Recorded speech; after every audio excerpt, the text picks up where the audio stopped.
I'm gonna start posting links around. Let's see something. I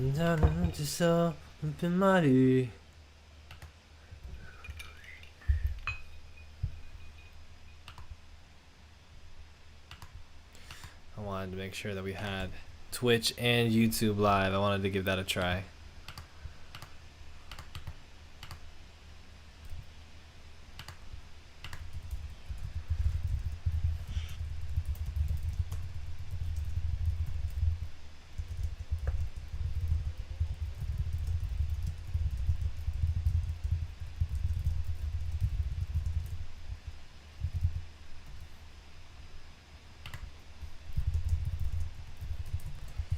Twitch.tv/babygang live. Here we go. Hello, hello. Hello. Welcome everybody. I have Nana on the other line. Nana, you doing okay? Hi, I'm Nana. Excellent. We're gonna talk in just a bit. I'm gonna wait till we sort of warm up the crowd a little bit before we get going. I'm also gonna drink from my soju glass. Are you getting drunk? I'm getting just a little bit. Buzzed. I'll get a little bit buzzed. Yeah, we're on Okay. Twitch and on YouTube right now, so would love for you guys who have both to just be present on both for the sake of numbers and pick whichever one of the two is your favorite. But multi-stream is cool with me too. I wanted to make sure this was live on YouTube because I felt like YouTube would really be feeling this one. Really feel this one. But this is honestly one that I'm really excited for, guys. Let me make sure I get some good, some solid background music. Let's see what kind of background music I should play.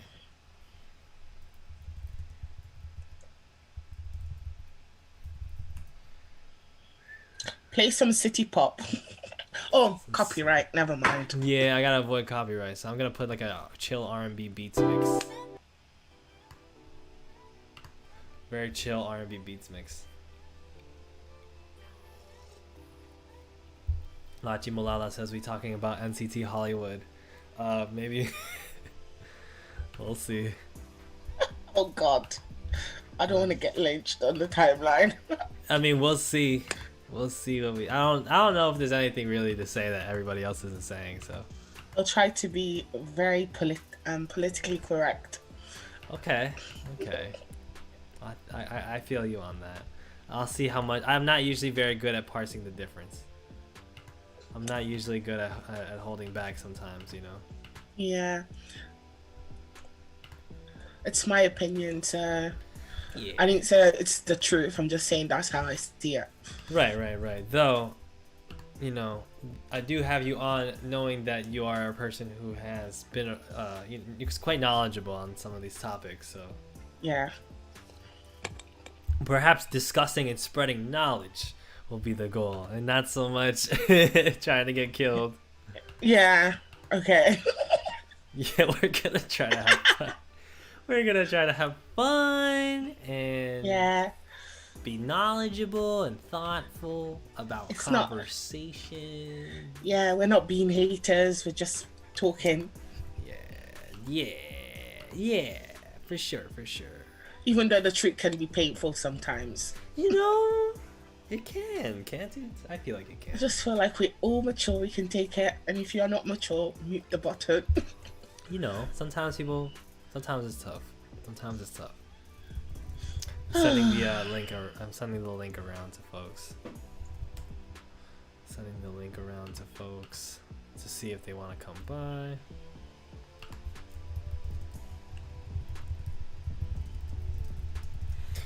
I enjoy having armies on. Nana's is an army, by the way. Oh wow, Honora has donated $3 and says, "Where my besties at?" Is that? Yeah. I guess that's me. Yeah, am I a bestie? I want to be a bestie. Hello. The big one and the middle size too. Oh boy. Shreya Vara. Good to see Shreya, man. It's been a while. Just saying, just looking at the chat. Just waiting for the chat a little bit. What's it looking like on Twitch? 15 people on Twitch. Very awesome. I see Nora. I see Steph Love. Not Steph Love. Steph CK on Twitch. I see that the Twitch feed is bugging a little bit. Thank you for the love on my hair. Kayona not found. Hello, Karina. Shout out to the Twitch crowd. Hello to the Twitch crowd. Meanwhile, the YouTube crowd, rambunctious, burning down the buildings. 4 o'clock army. Rowan, Shreya, Ekaterina, Autumn Leaves, Bria, Reva in Love, Carolina, Inostrosa, K-Zil, Faye, Fabito. Talk about S7YG being demoted. We'll talk. Abby Fantasy. We got Jules, Morgan F, Professorson, Deji Tete, It's Melody, Gnome Van, Alachi Molala, Anita Kumari, Breezy, Changchup Choden, Eleni Minias, Kendallin, The Dicky, Terrestrial Girl, Rin Manning, Icy Bird, Jatu, Fudo Nomura, sorry, Fudo Nomura. Are you Japanese, Fudo? I'm not sure if we get a lot of Japanese folks in the chat. I'm not sure. Maybe it's an anime character's name though. Sometimes that does happen too.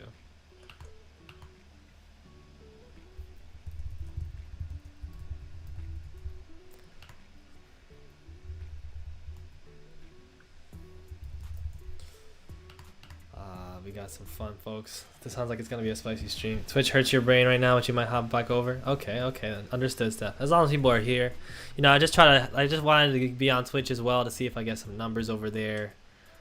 But I feel like Twitch is having some technical difficulties as well, so that's a bit of a bummer. By the way, guys, I've been watching the Rise of Bangtan docu-series. Have you seen that yet, Nana? Yes. You've been watching it? I've caught up. I just need to catch up to the latest bonus and deleted scene episodes. Oh wow! I've been watching that like religiously. I've even rewatched it a bunch of times. I take it that you seem to enjoy it then.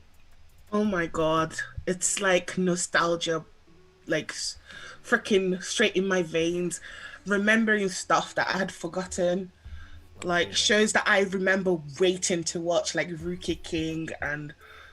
Oh, so I don't know. It just feels so nostalgic to me. Like it just brought me back to pre-debut BTS, reading like OK Pop articles and some PR articles, waiting for them to debut. So man, I mean, this is gonna be a fun one, guys. This is gonna be a fun one. I'm already getting excited. Okay, let's get started then. We're almost 9 minutes in. Let's get started. Hello to Mandalane. Hello to Karina. Hello to Jaden. Hello to M. Hello to Muntu.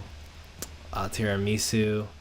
This is gonna be a fun chat tonight. I'm finally having somebody on that is a person who I've spoken to that you guys don't know. She kind of has a low profile. Very low. she's not as notorious as someone like myself. But I came across her. How did we get in contact with each other, Nana? Did you reach out to me at one point, or? I think I made a comment somewhere. Yeah, that's right. There was this one time I tweeted. I remember that I was like asking about armies that have been stands in like second gen. When did the hate start? Something like that. Yeah. Yes, I remember actually. Yeah, and I was like, "Can we get on? Like, can I write you an essay?" I was like, "I can't type, but I can tell you." And that's when I was like, I have to reach out to this person. Yeah. So we spoke privately. I remember we had like a 3-hour conversation once. Yeah, it was really long. It was really long, but it was just so fun because you had so much to share. And there's some of those things that you shared we probably shouldn't divulge today. Probably no need. Yeah, but what were you gonna say? Probably wouldn't go down well, because some people are in denial. This is actually a different Nana from the person who inspired the Butter song, the Oh Butter my gosh. 521. Uh, yeah. That was a different Nana. Like, That's yeah, I forgot the Yoongi's H. Yoongi's yeah, underscore H. She's also cool. Shout out to her. But this is yeah. Nana Bubbly. Her Twitter is in the description. If one of the mods want to put her Twitter account up, um, we'll give her a couple of follows tonight. And Hey, Nana, just tell us a little bit about yourself, who you are, some of your background, whatever you feel comfortable divulging. okay. I am Nana. I am old. Um, I'm Jin's age. I'm joking. Okay. Okay, you're not old. Yeah, I'm not old. I'm Jin's age, but I consider myself ancient because I've been a K-pop stan since 2004. That's right, ladies and uh, gentlemen. Nana has been following K-pop since 2004. yeah.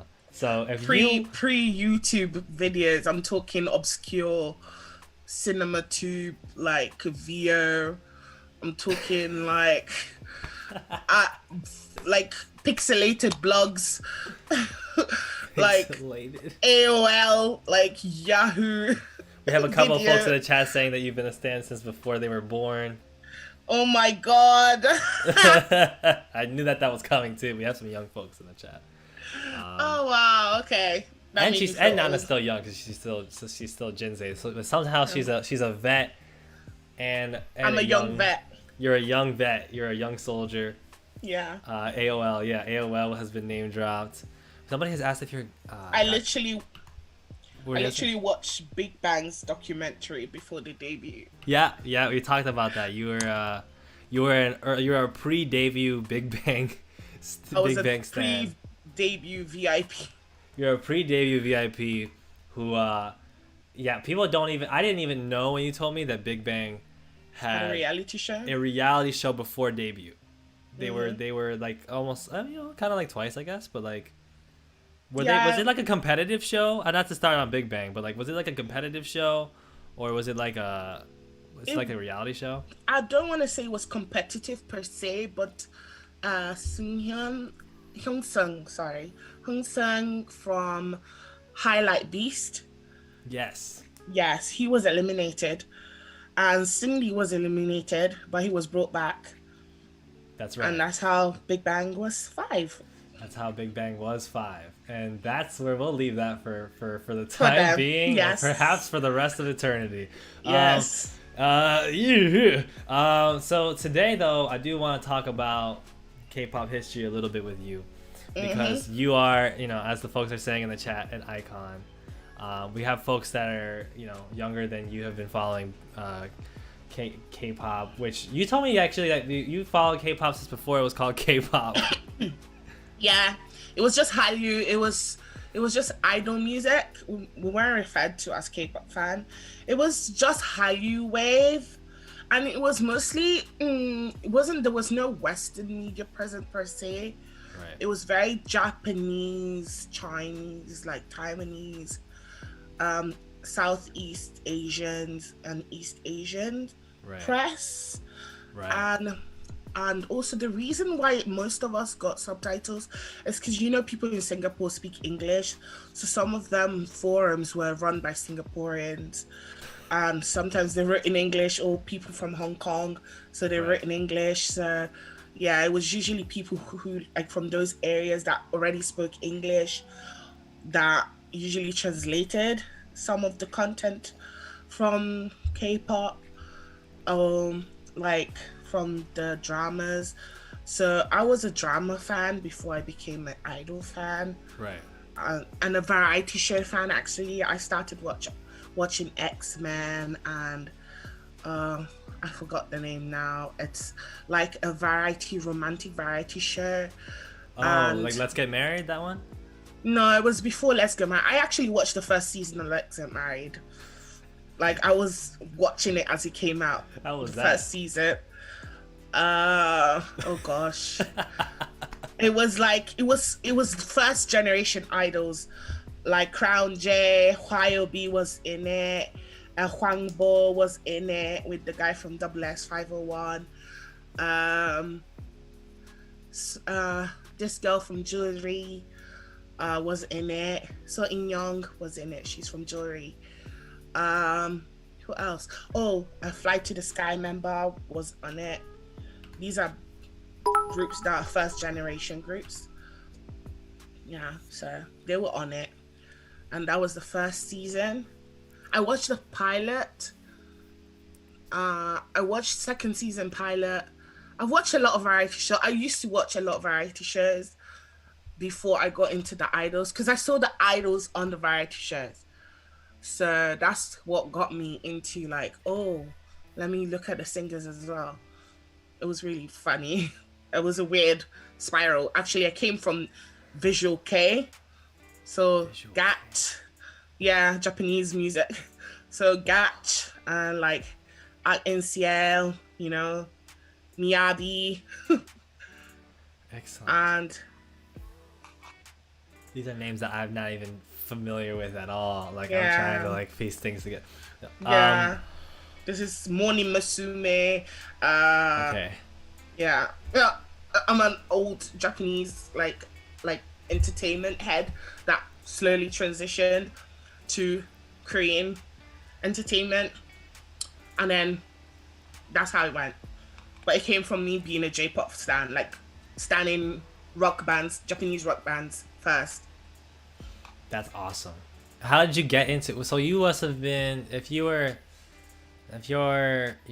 Seokjin's age, that would make you the 28, Mm-hmm. um, which would mean that 17 years ago you were like 11, 10, getting Mm-hmm. into, and before that even into J-pop. So how did you get into J-pop and then Hallyu from such an early age? So I was born in Italy, by the way, Aha. and yeah, there's no language for music. Right. And also, there's a thing that used to go on. I grew up literally watching anime. So every afternoon after school, there was a lineup of Japanese anime, and I got interested in Japanese animation.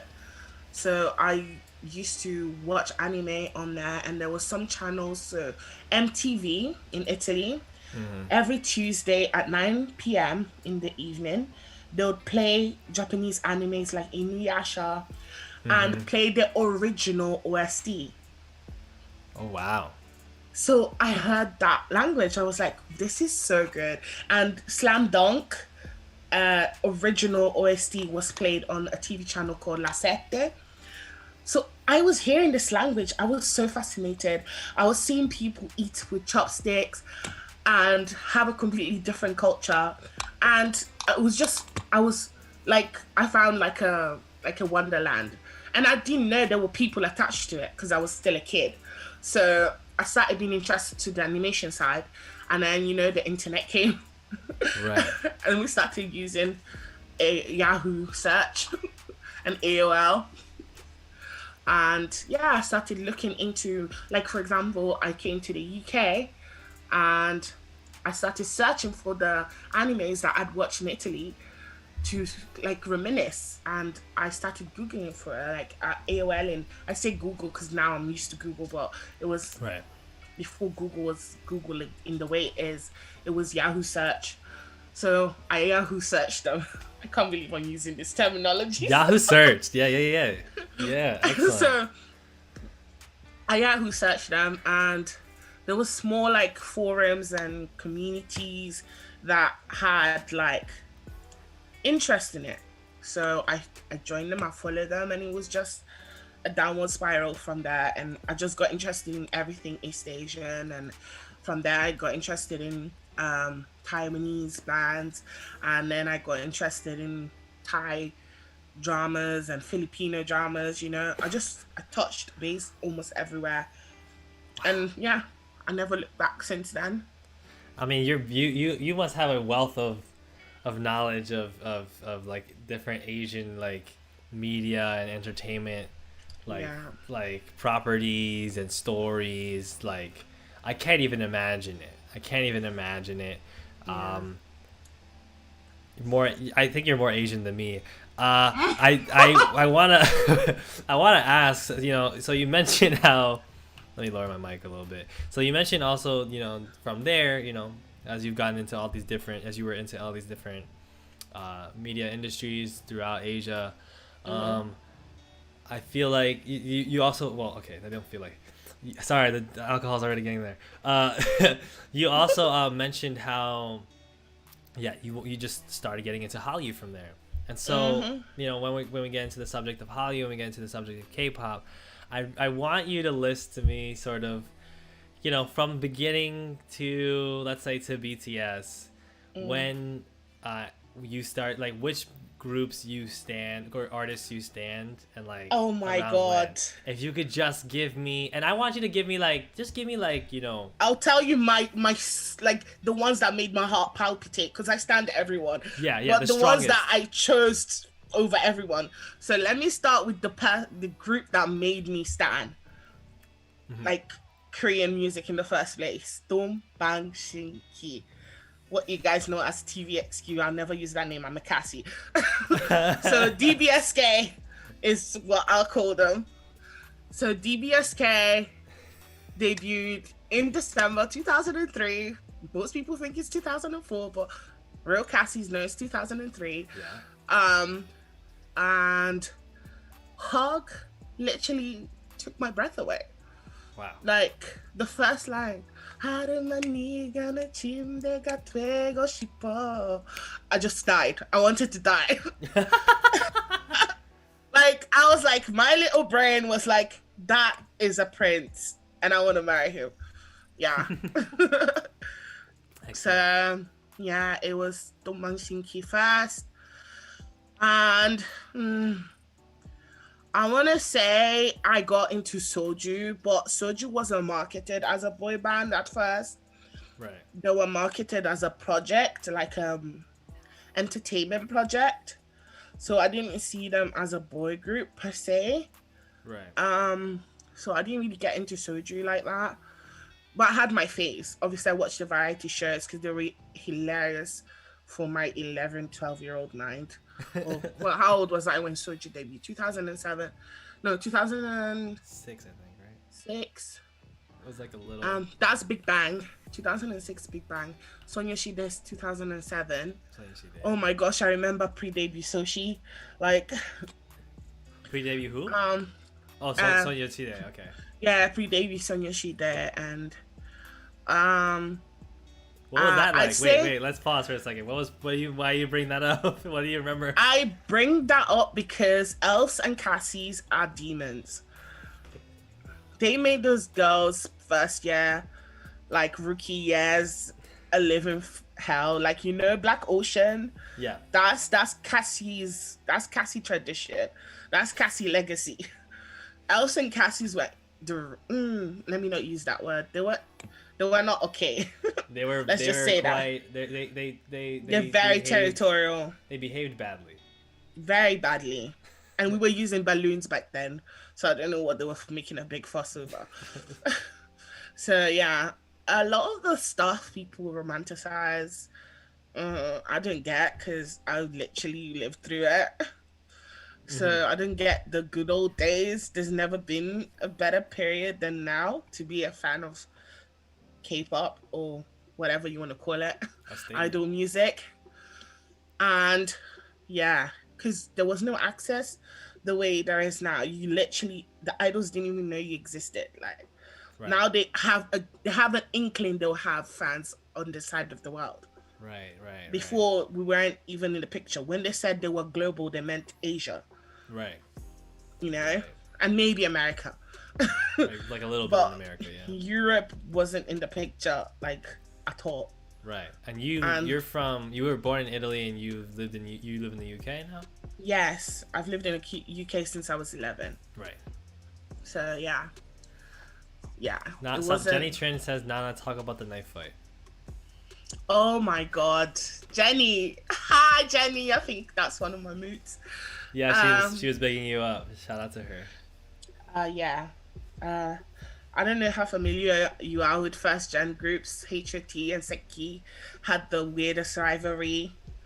ever. The Yeah. fans used to carry pen knives and box cutters because the most of them were students and they needed that. They had that in their stationery Um. kit, and they used to stab each other and wear raincoats and fight on rain days so that the blood would wash off.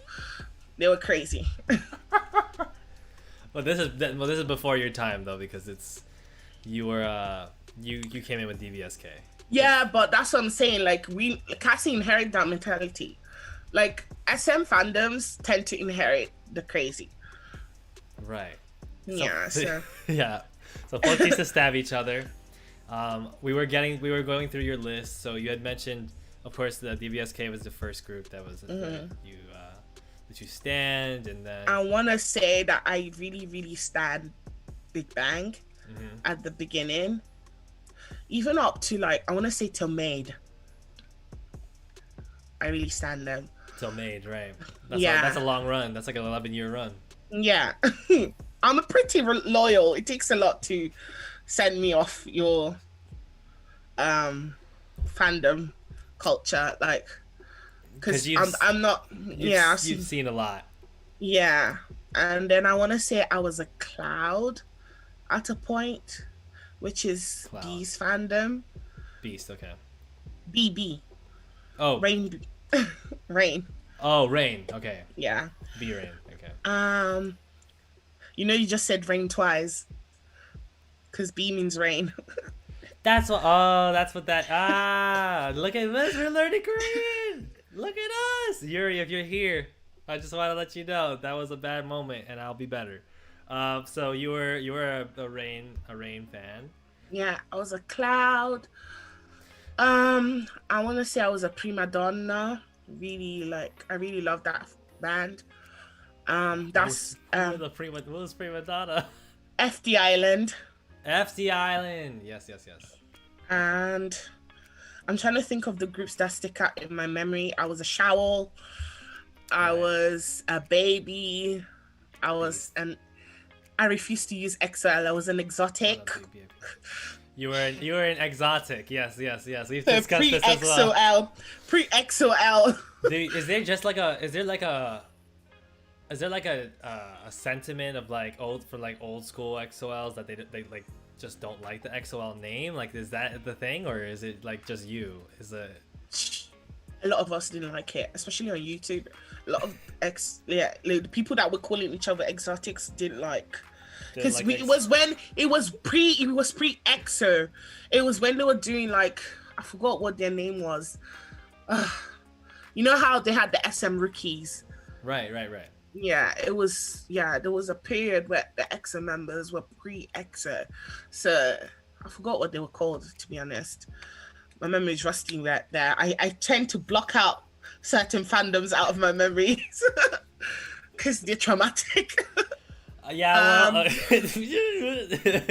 I was a hottest. You were a hottest. I was a 2PM fan. Yeah. Big hottest. I was oh gosh. Obviously Aonami. Yeah. That's probably my proudest. You started standing BTS when? Teaser photos. Like the first teaser photos, like pre-debut? Yes, I saw June and I was like, I need to support. I thought he was biracial. I was like, I need to support my brother. I've said this story so many times. I was like, I need to support my brother. Can you see? I was like telling people, like, can't you see that he needs our support? And then he was like, oh, you're gonna make this stream end early. He's from Ilsan, so yeah, never mind. But yeah, well, that's the reason I stand. Not Bria saying June half Nigerian in the chat. I don't. Honestly, I don't support these sentiments. I was so confused because I think a lot of times the idols photos were whitewashed so much that until you see them on variety show you couldn't tell their skin tone. Right. But June's picture, he looked so caramelly. I don't know how to describe it. He looked very rich in color and life. So I was like, yeah, that is not Korean man. I thought, again, I wasn't too young, but still a bit naive. Right. And this was This is when BTS were six, right? But well, they were officially six, but they had but V was there as a like a hidden member, right? Yeah, but when by the time teasers were coming out, because there is there is um there is fan cafe armies. So the Right, people who were standing there when they were doing Bangtan logs, right. yeah. But I came in I want to say the beginning of January of Uh, 2013. that's a way back. Yeah, because there was some they were leaking, like those leaks of stuff like, oh, always anticipating the new group, and I was a snooty YG stan, so I wanted to stan another hip hop group because everyone else was not doing it legit, and Right. yeah. Well, you were a BAP fan as well. Do we want to go over really quickly like how people compared BAP to BTS and like what your thoughts were Mm, on that as a fan of both groups? okay, the reason why people find similarity between Big Bang, Block B, BAP, and BTS is because they are performing black culture. Let's Mm. get that one straight. They're Oh just yeah. performing hip hop. That's the one thing they have in common, and they're even performing a very narrow brand of hip hop. You know, Right. the kind of gangster rap Right. type of, like, how they call them in Korea, hip hop chonsa look. Right. Yeah. Kind of So hard, right? yeah. So Right. that's why they look remotely. They have similarity or seem similar, but when it comes to substance and when you look below the surface, um, they're very different. The only thing I'll say is Ban Young-gook was very, very socially conscious Yeah. from the beginning. I'd say he's one of the best leaders I've seen. He's very um he's a lyricist as well. Him and Zello are quite good lyricists. Yeah. Um But I would say, yeah, I think that's where the similarity ends. I'd like to say, because okay, maybe I would say they were really popping up in the US per se. Hmm. I wouldn't deny that, but yeah, I think that's where the similarities end. Like, it's hip hop, it appeal to more Western audiences. A lot of non-black K-pop stands or of European descent like hip hop when it's not attached to black people. So Right. Right. And like oh, Savage, etc., etc. yeah, so like they're doing the same thing without the lived experience per se, so they don't Right. look as dangerous per se. But Right. yeah, Right. so some people were wearing costumes, but I'll say Jungkook and the boys from BTS are about that life. You Hmm. know, they're about the struggle. Like, they are talking about their own struggle. They're not talking about a perceived struggle or what they think hip hop should sound like. Right. You know. So yeah. Right. I mean, people have said that, and also, by the way, I just want to shout out Jungkook for. I believe Jungkook just came back from the military this month or something, which was Hmm. such awfully relevant news. So shout out to that. Yeah. Shout out to Bang Jungkook. But the people have made that comparison as if to say like, oh, if BAP didn't have such a bad company, they would have been BTS, and BTS wouldn't have blown up, etc., etc. Yes. I'd And say I'd say at a point I could see the reasoning why people said that, but I didn't believe it per se. right. I could see why people were saying that. People say that older generations of any group, oh, Yeah. if this wasn't happening, but that's it. It didn't happen for a reason, precisely. Precisely. There was no other factors that gonna happen that was gonna change what's already happened. Right. And so I don't like all these what ifs, because Right. I could say the same about BTS. What if they weren't shunned by the K-pop industry?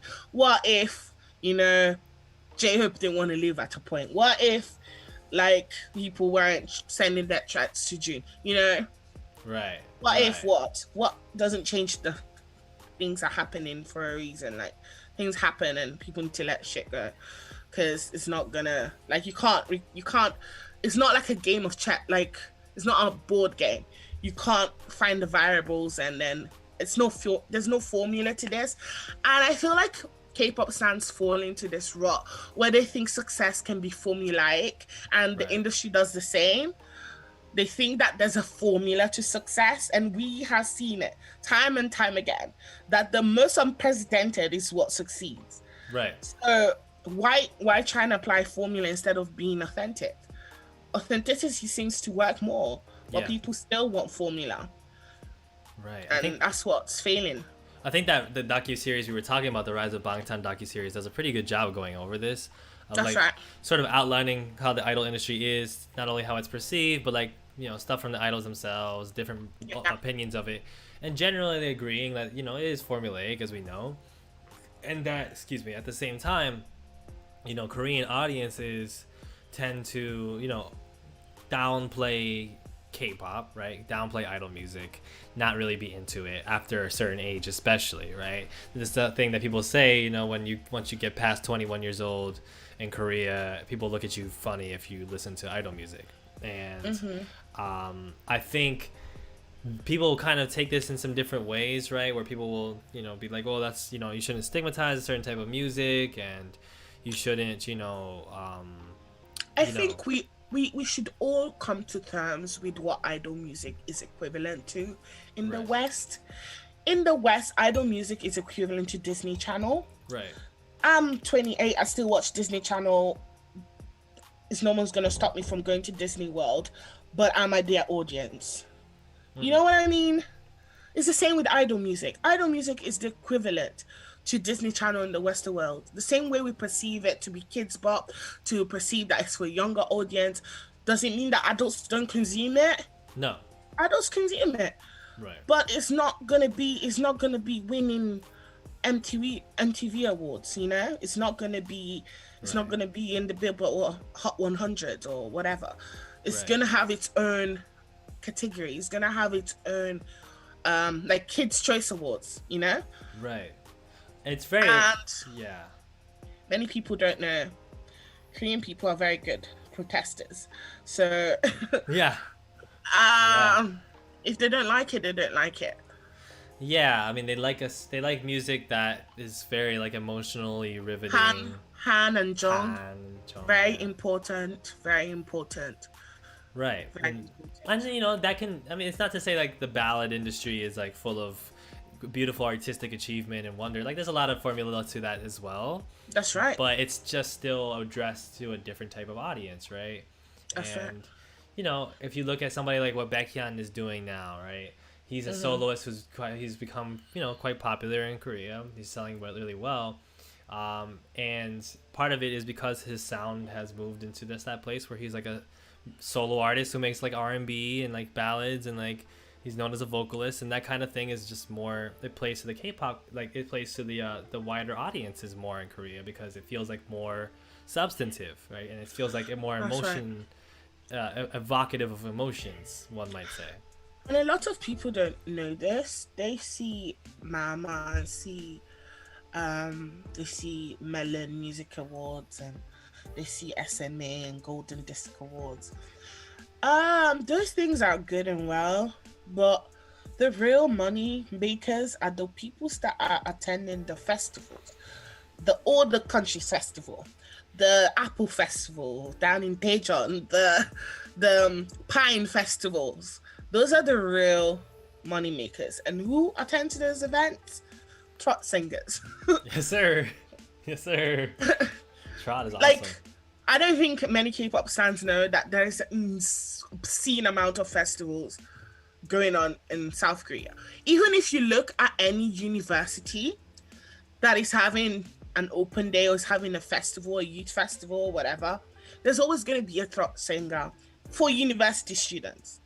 So even if your idol's invited, like sometimes you see the height of most people's career is attending a university like festival and Right. performing in it.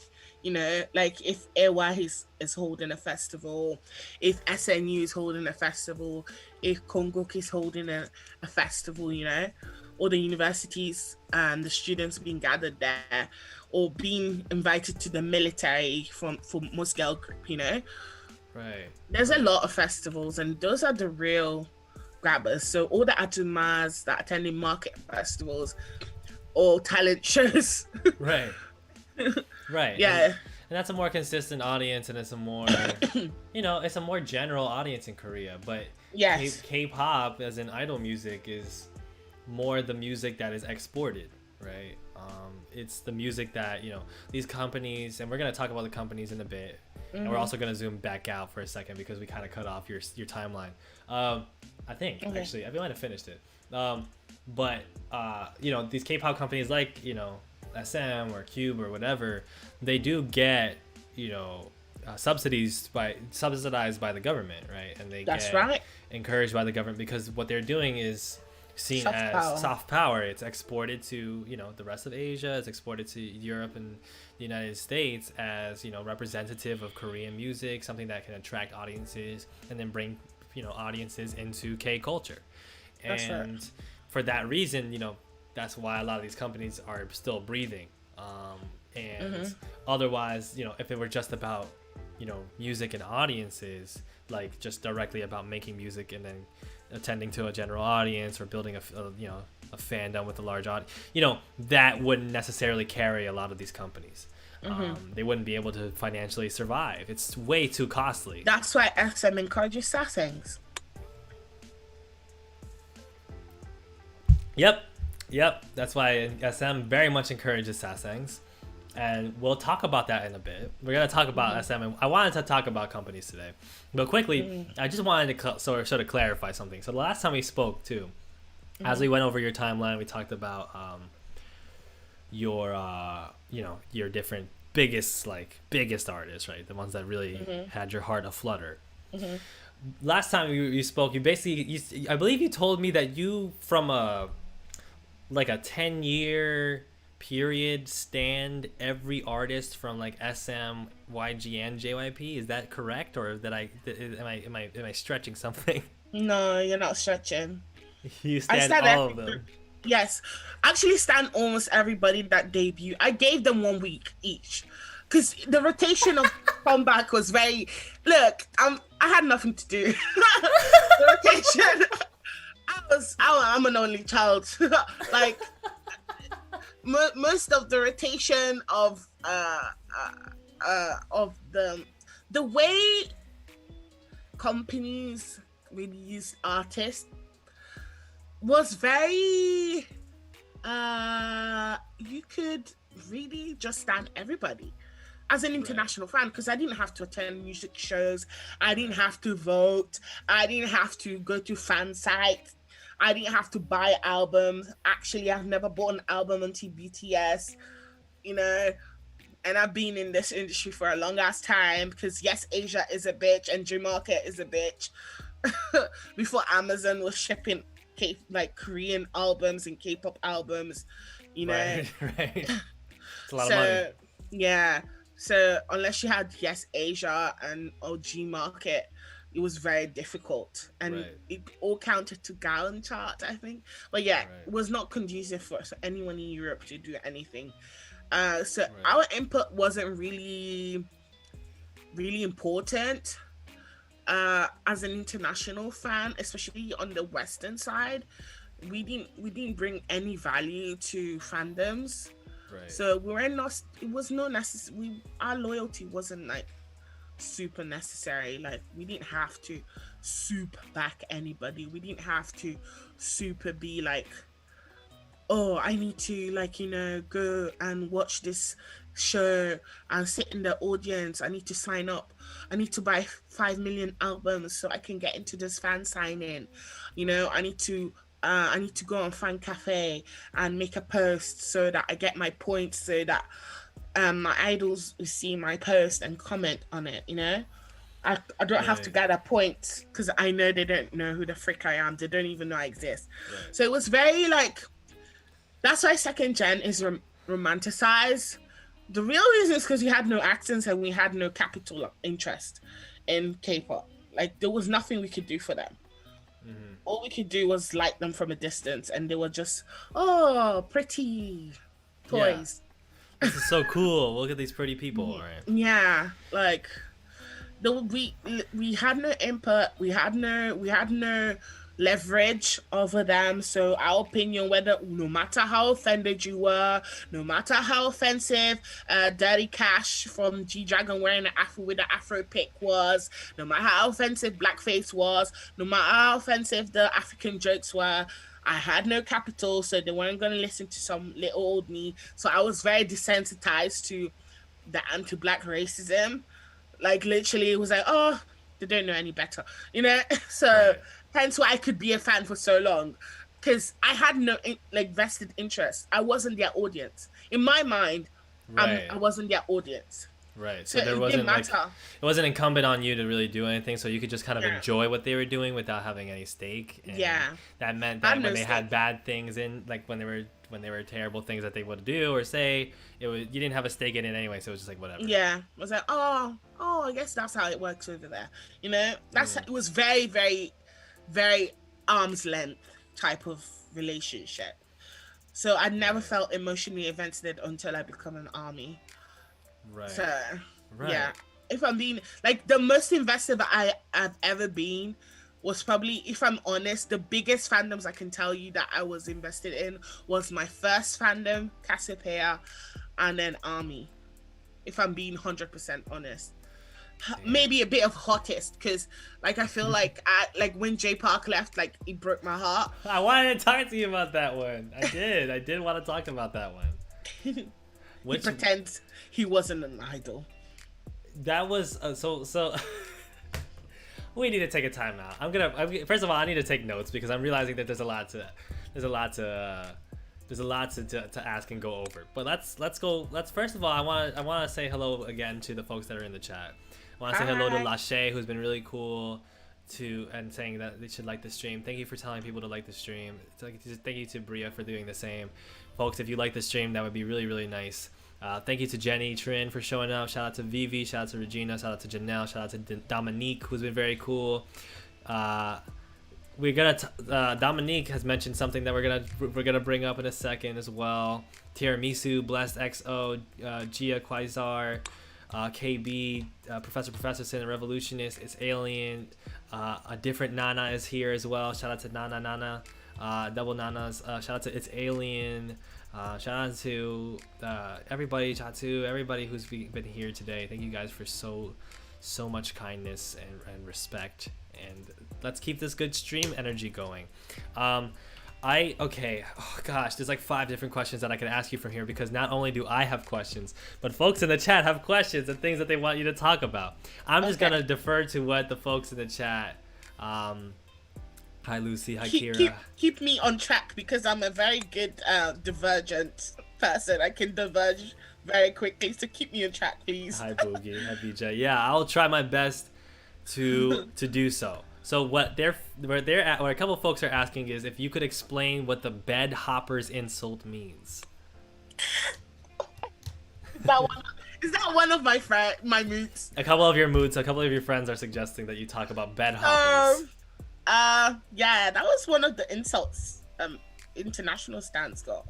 It was Hmm. mostly aimed at Western stands. I don't know why they acted like that, but actually I know, because it's very frowned upon to be a multi Right. in K-pop. Like Korean fans didn't like that shit at all. Right. Like, Would you say it's different now, or was it nah, it's the same. in Korea? You mean now? They never changed. We Right. changed over here. I don't think it's changed. It's just not possible. Right. I'm Right. not I'm not saying that they don't have casual, that people who stand other groups are not casual listeners of other idols. If you like idol music in general, you might tend to have more than one group you favor. Right. But if you're signed membership, Right. like back in the days, we had fan site, like we had um fan site onlys that were the directive of the fandom. Not Right. like here, not like now. Now there's no heads. Back then there was a head that took instructions from the company and relayed it to the fans, and what they said goes. It was Right. a very top down relationship. Now it's linear. You know, Right. we don't have a head. We just all function in our own caveats. Can we stay there for a second? Can you explain to me like sort of the history of fan sites and like what kind of power they had, how they built that Oh, power? my goodness me. Okay. So I think we'd need an OG Korean caster player to come in here and talk about their own masters back then. Right, right, They were the masters on me. They ran the fan cafes. They attended all the events. They took pictures. They had access to the members. They had access to the company. They had directives from the company. Sometimes there was a fan relations manager at the company that relayed instructions to one of the leaders of the fan sites. And yeah, that's how it worked most of the time. And right, a lot of them were sassings. right. Let's just get that straight. Okay. Sassings and very manipulative, very micromanaging the groups, making demands. So they'll be like, I didn't like that you did this. I demand an apology. And they'll rally enough of the fandom to make the company listen. Right. So, Scary. It's really frightening to think about that, especially since you know that these folks are sasaengs. And what's mhm. the kind of things that they would ask for apologies for? Oh, for goodness sake. Let's say it's mostly during like a lot of dating scandals. They'll be like really like, oh, you have tarnished your image as as an idol, you have broken our trust, you did daddy daddy da blah blah blah blah, all this nonsense, very possessive, very delusional, like demands. I would say even something stupid as an attitude or a behavior, or even like if they were smoking, you're tarnishing the image of the group. Don't smoke, or you go out too much. Don't do that. You're tarnishing the image of the group. Or don't wear clothes like this. They don't suit you. Right. Trying to micromanage the image of the idols, trying to manage their behavior, saying Right. stuff like you should be more educated about certain topics, you Right. know. So Uh, the differentiation is like, so these folks were basically, so we're talking about like we're talking about masters, which is what people called fan sites before, and mhm. masters were essentially folks that built the trust of the company, as you said, and became sort of like top down sort of leadership a bit in the fandom because they would like sort of, I guess you would say, disseminate materials and coordinate things, right? um, Yes, and like fan chants. like they would do fan chants and stuff like that. Mhm. And these folks oftentimes were sasangs, which is, as many of you probably know, a term in Korea for a type of Stalker. stalker. Yeah, a stalker who is follows an idol, dedicates their like time to like following an idol and invading their space and taking And can pictures I with tell them. you something? Can I tell you something about why they succeed? Is because they double up as managers. Right. So they follow Right. the idols, they collect evidence of the idol's behavior. The Right. company is very like, if the company wants to destroy you, they just need to contact your fan site, because all they want is for the idols to remember them. They don't care. Hence why one of them slapped Yu Chun from DBSK. She just wanted to be remembered. These people only want to be remembered. They're very secretive. They're not loose. They're not gossips, because what they thrive on is the secrets. They thrive on the secrecy. They thrive on being the only ones to have access to that particular image of that idol. So they'll hide. They will hide prostitution. They will hide favors. They will hide drug dealing. They will hide. Like, I'll tell you, Big Bang Sassings probably knew everything that Singing was doing before the press knew. They probably hide evidence, because what they thrive on is the secrecy. The fact that they know something about the idol that nobody else knows. The fact that they can communicate with the idol and the company. The fact that they thrive on secrecy and importance. They want to be so remembered. A lot of them. Right. And let's trace back. So the example that you gave was that one of them who was a master of DBSK fandom in Korea, so this person was like in charge of fan stuff and followed the idols around. This person slapped one of the members of DBSK. Oh, she wasn't a master. She was just a assassin. She was just a straight up stalker. Okay. Okay. She was just. There's a video of it. There's a video of it on YouTube. She slapped him in the face. Right. They used to shove cameras in their faces. They used to run into their apartment, and the boys talked about how they had a trauma for a period about the security light, because it would just go on and go off, go on and go off, and they would hear the giggles of the fans running in and out of their apartment. You're referring to DBSK when you're saying this. Yes. It's proper, like, it's a well-known story. And the company did nothing because they were underage, or most of them were students, high school students. And there was a law prior to, I want to say, I don't know when the law changed, but you could really not do anything to young people on the stalking law. Like, there was no law for stalking when it pertained to teenagers. You couldn't prosecute them. And that's changed and some years past, or? I don't think it has changed. The prosecution of teenagers in South Korea, I don't think it has changed. I want someone better knowledge to come up and say something if they know. But like, as far as I can remember, it was a big problem. Teenagers weren't prosecuted the same way. So you couldn't even pin stalking on it. It was mostly fines that their parents could pay. And you can imagine the kind of people who was doing these activities came from wealthy families. Of course. So. Of course, because they have the access, they have the ability to buy these memberships, they have the ability. A lot of them do a lot of prostitution as well. Oh man, that's got dark very quickly.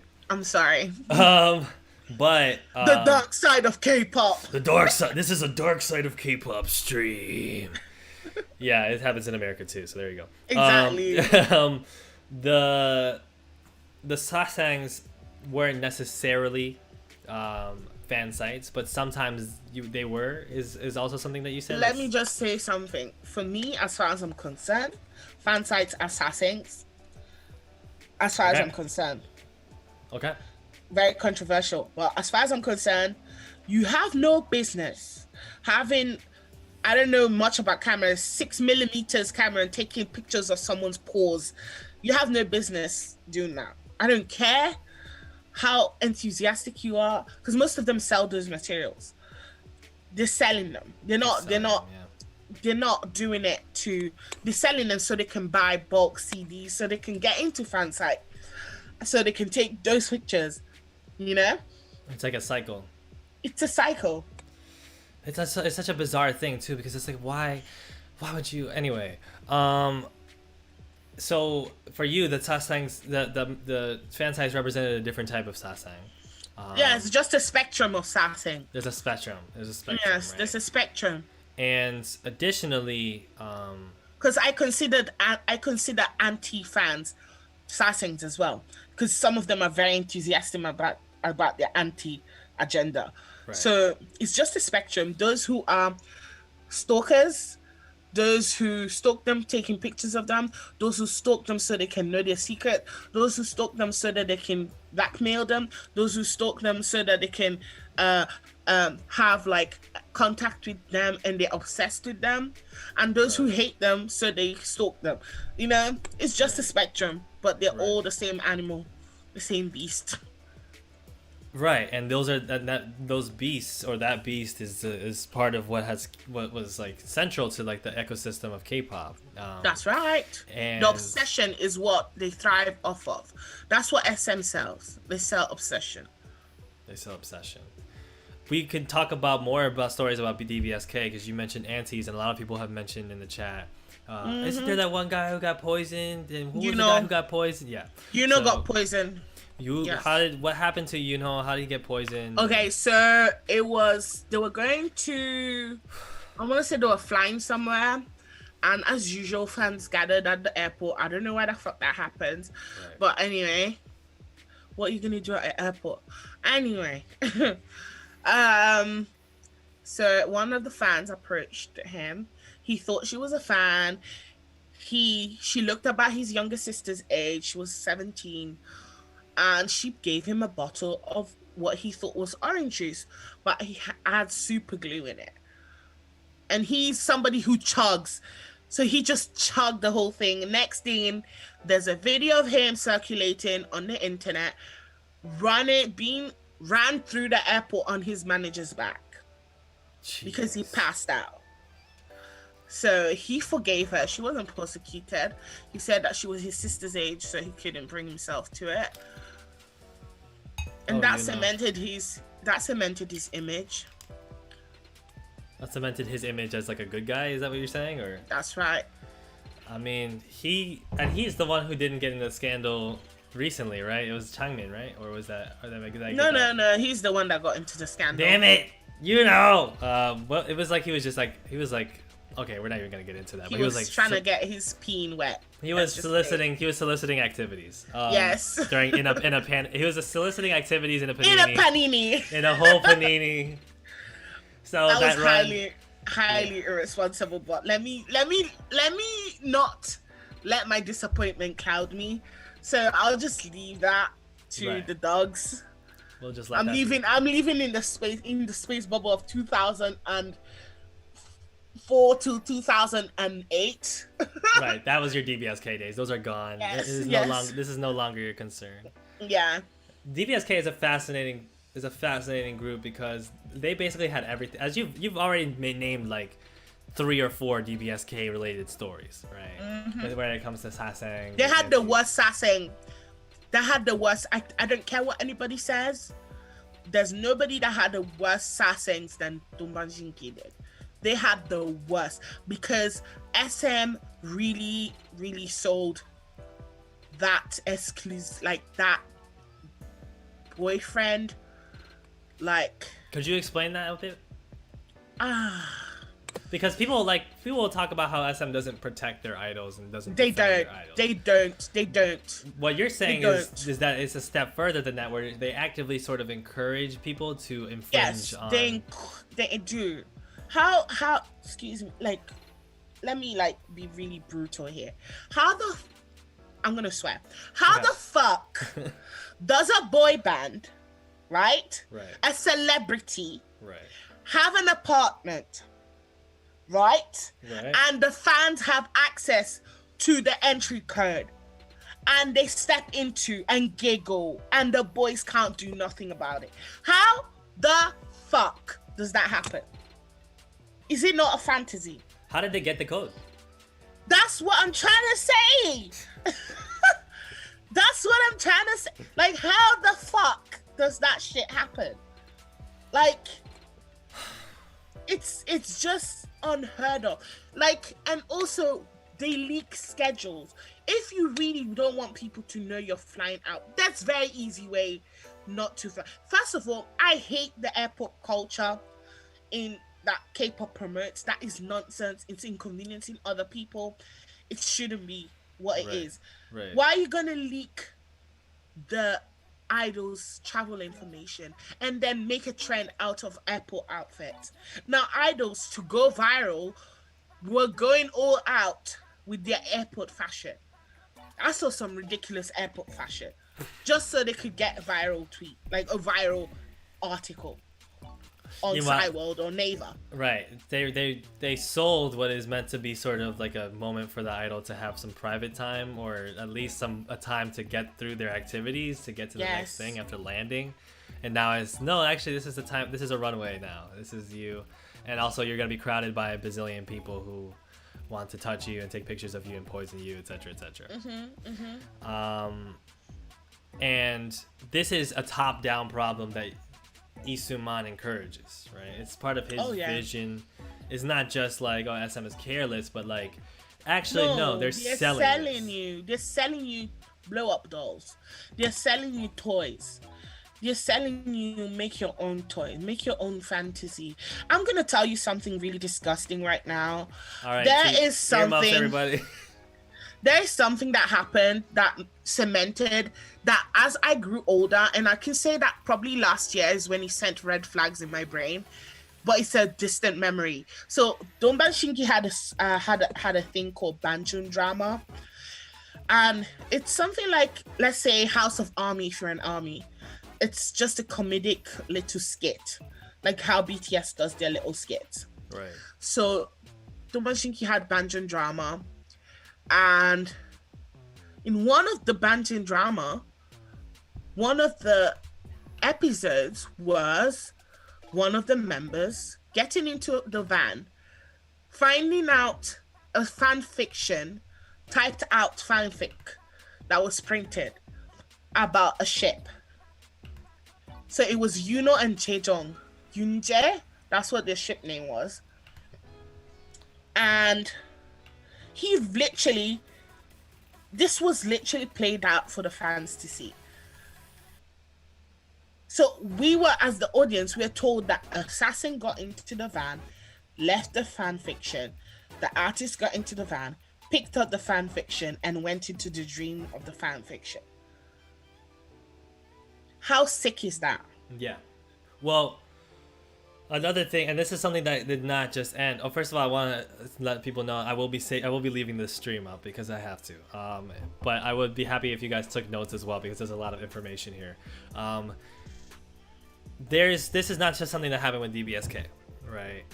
This is something that happened with EXO, right? EXO had, I believe there's a urine story with EXO. Oh my gosh. Do you remember the urine? Do you remember what that was? I don't want to remember it. I'm sorry. Okay, we're not going to remember it on purpose. We are Let's going to leave forget it. on purpose. Let's leave it. Let's leave it. Because HOT's DNA is another thing that gets me on my. That Isu man is something else. He is the origin villain of every villain. So he is such a. I have never seen such a. I have hated that man since 2005. It's a strong hatred. He wasn't in the like. Don't be fooled. He was not in the spotlight the way we're seeing him now. Mm-hmm. He feels that the generation that hated him has gone. Right. But we're still here. We still know your shit, you Interpol wanted criminal. I know your shit. I was there. I don't care if your president pardoned you. I didn't fucking pardon you. I didn't pardon you for slapping Changmin. I will never forgive you. Fuck you. He slapped Changmin? Why is it always DBSK? He slapped Changmin? It's an open secret because there was corporal punishment in South Korea. There was corporal punishment. So idols used to get smacked all the time by managers, by any figure of authority. Like, it was an open secret. Everyone knows. Man, that's terrible. Oh god, that's terrible. I was saying to someone in my Zoom chat, like, oh, by the way, like, you guys know that corporal punishment was only abolished after, like, BTS, like, maybe just prior to BTS debut. I'm not sure of the years, but between 2010 and 2013, corporal punishment was abolished in high school. So I was like saying, yeah, because I'm pretty sure the reason why we see them teacher with a cane in the first BU videos, because it was common for a cane to be in a teacher's hand, you know, because there was corporal punishment. Right. Oh man, that's horrible. Oh man. So corporal punishment, stalkers, all this fun, terrible stuff would happen Very to these fun. idols. Underage dating. Oh, I know so many things. Oh god, not underage dating. Oh dear. I can tell you, if you're familiar with After School, I am. you know Kahi. Yeah, isn't she signed with Big Hit now? Or No, that's no. I think that's Nana. That's Nana. That's That's Nana. Nana. Another Nana. That's my babe. I love her so much. She's So great. real. Kahi, but she was like the leader, right? She was the leader. Yeah. Let me tell you something about Kahi. She was in SM. She was a backup dancer of Domban Shinki. She was a backup dancer, and she dated Ju-chan when he was a teenager, and she Wait, was an wait. adult. Oh, she was the. Oh dear. Hmm. How far? How many years apart were they? Oh my goodness sake! Let me Google. Let's Google this right now. Oh boy. Oh boy, guys. As a reminder, we are live on. I'm already exhausted and also invigorated. This is like a car So she's accident. 1980, and Yuchan is 1987. Oh, is this real? This is real. I gotta Google Hmm. this. So Yuchan and Kahi starts with a K, right? Yeah, Kahi. yeah. He's 1986. Sorry, Oh and she's gosh, 1980. And he was a rookie, like he was underage. he was a rookie. He was underage. Okay, I'm gonna leave this right there. I'm not gonna delve Hmm. further into this I'm because just trying to show you the spectrum of madness I've seen. I'm so freaking numb. When people say army are toxic, I'm like, where? Because, like, I'm talking about Cassiopeia will go to your office. They will make sure you can't work. They will make sure that your day is disrupted. They will make sure that you can't be employed. Like, they will ruin your reputation. Like, it's not simple, oh, we hate you. No. They'll perform hate crimes. Like, I don't know. I'm giggling. I'm laughing not because I find it funny. right. I'm laughing because of how ridiculous it was and how people are romanticizing. I'm a big advocate against romanticization of the old fandom cultures, of the old K-pop fandom cultures, because there's nothing funny about the way they behave. They were so controlling. Like the way people laugh about how netizens criticize idol is nothing. Like people used to get criticized by facial expression. Literally. If you weren't smiling, you'd get like hate comments. Like your name will be trending as disrespectful. So I want to start to sort of give more of zoom out a little bit more now that yes. we've sort of gone over some of the horrid things, right? And of Mm-hmm. course, I'm not sure how much of this is on the record, but like I'm not sure how much of this is like Some of these are open secrets. some of these are open secrets. Some of these might be Yes. like reported things, right? Yes. So Oh, like military. A lot of people don't know that there's a. I found out when I talked to my Zoomies. A lot of people didn't know that there was a military. Like there was a idol. There was not an not idol. There was a celebrity division in the military before it was abolished because of Rain and Seven. right, right. Many people don't know this, and they're chatting shit now. Can you talk about this a little bit because I saw this remotely as well, but I don't actually quite remember exactly what So happened. why Psy? The reason why he got flack is because he tried to dodge draft and he had to go twice. uh, Psy is such a strange. The rebrand of Psy is a fascinating thing because Very this man has fascinating. been on the run for quite like many years, and then just eventually became like the pride and Literally, joy of the Korean music industry. one of the idols, literally till today, has been banned.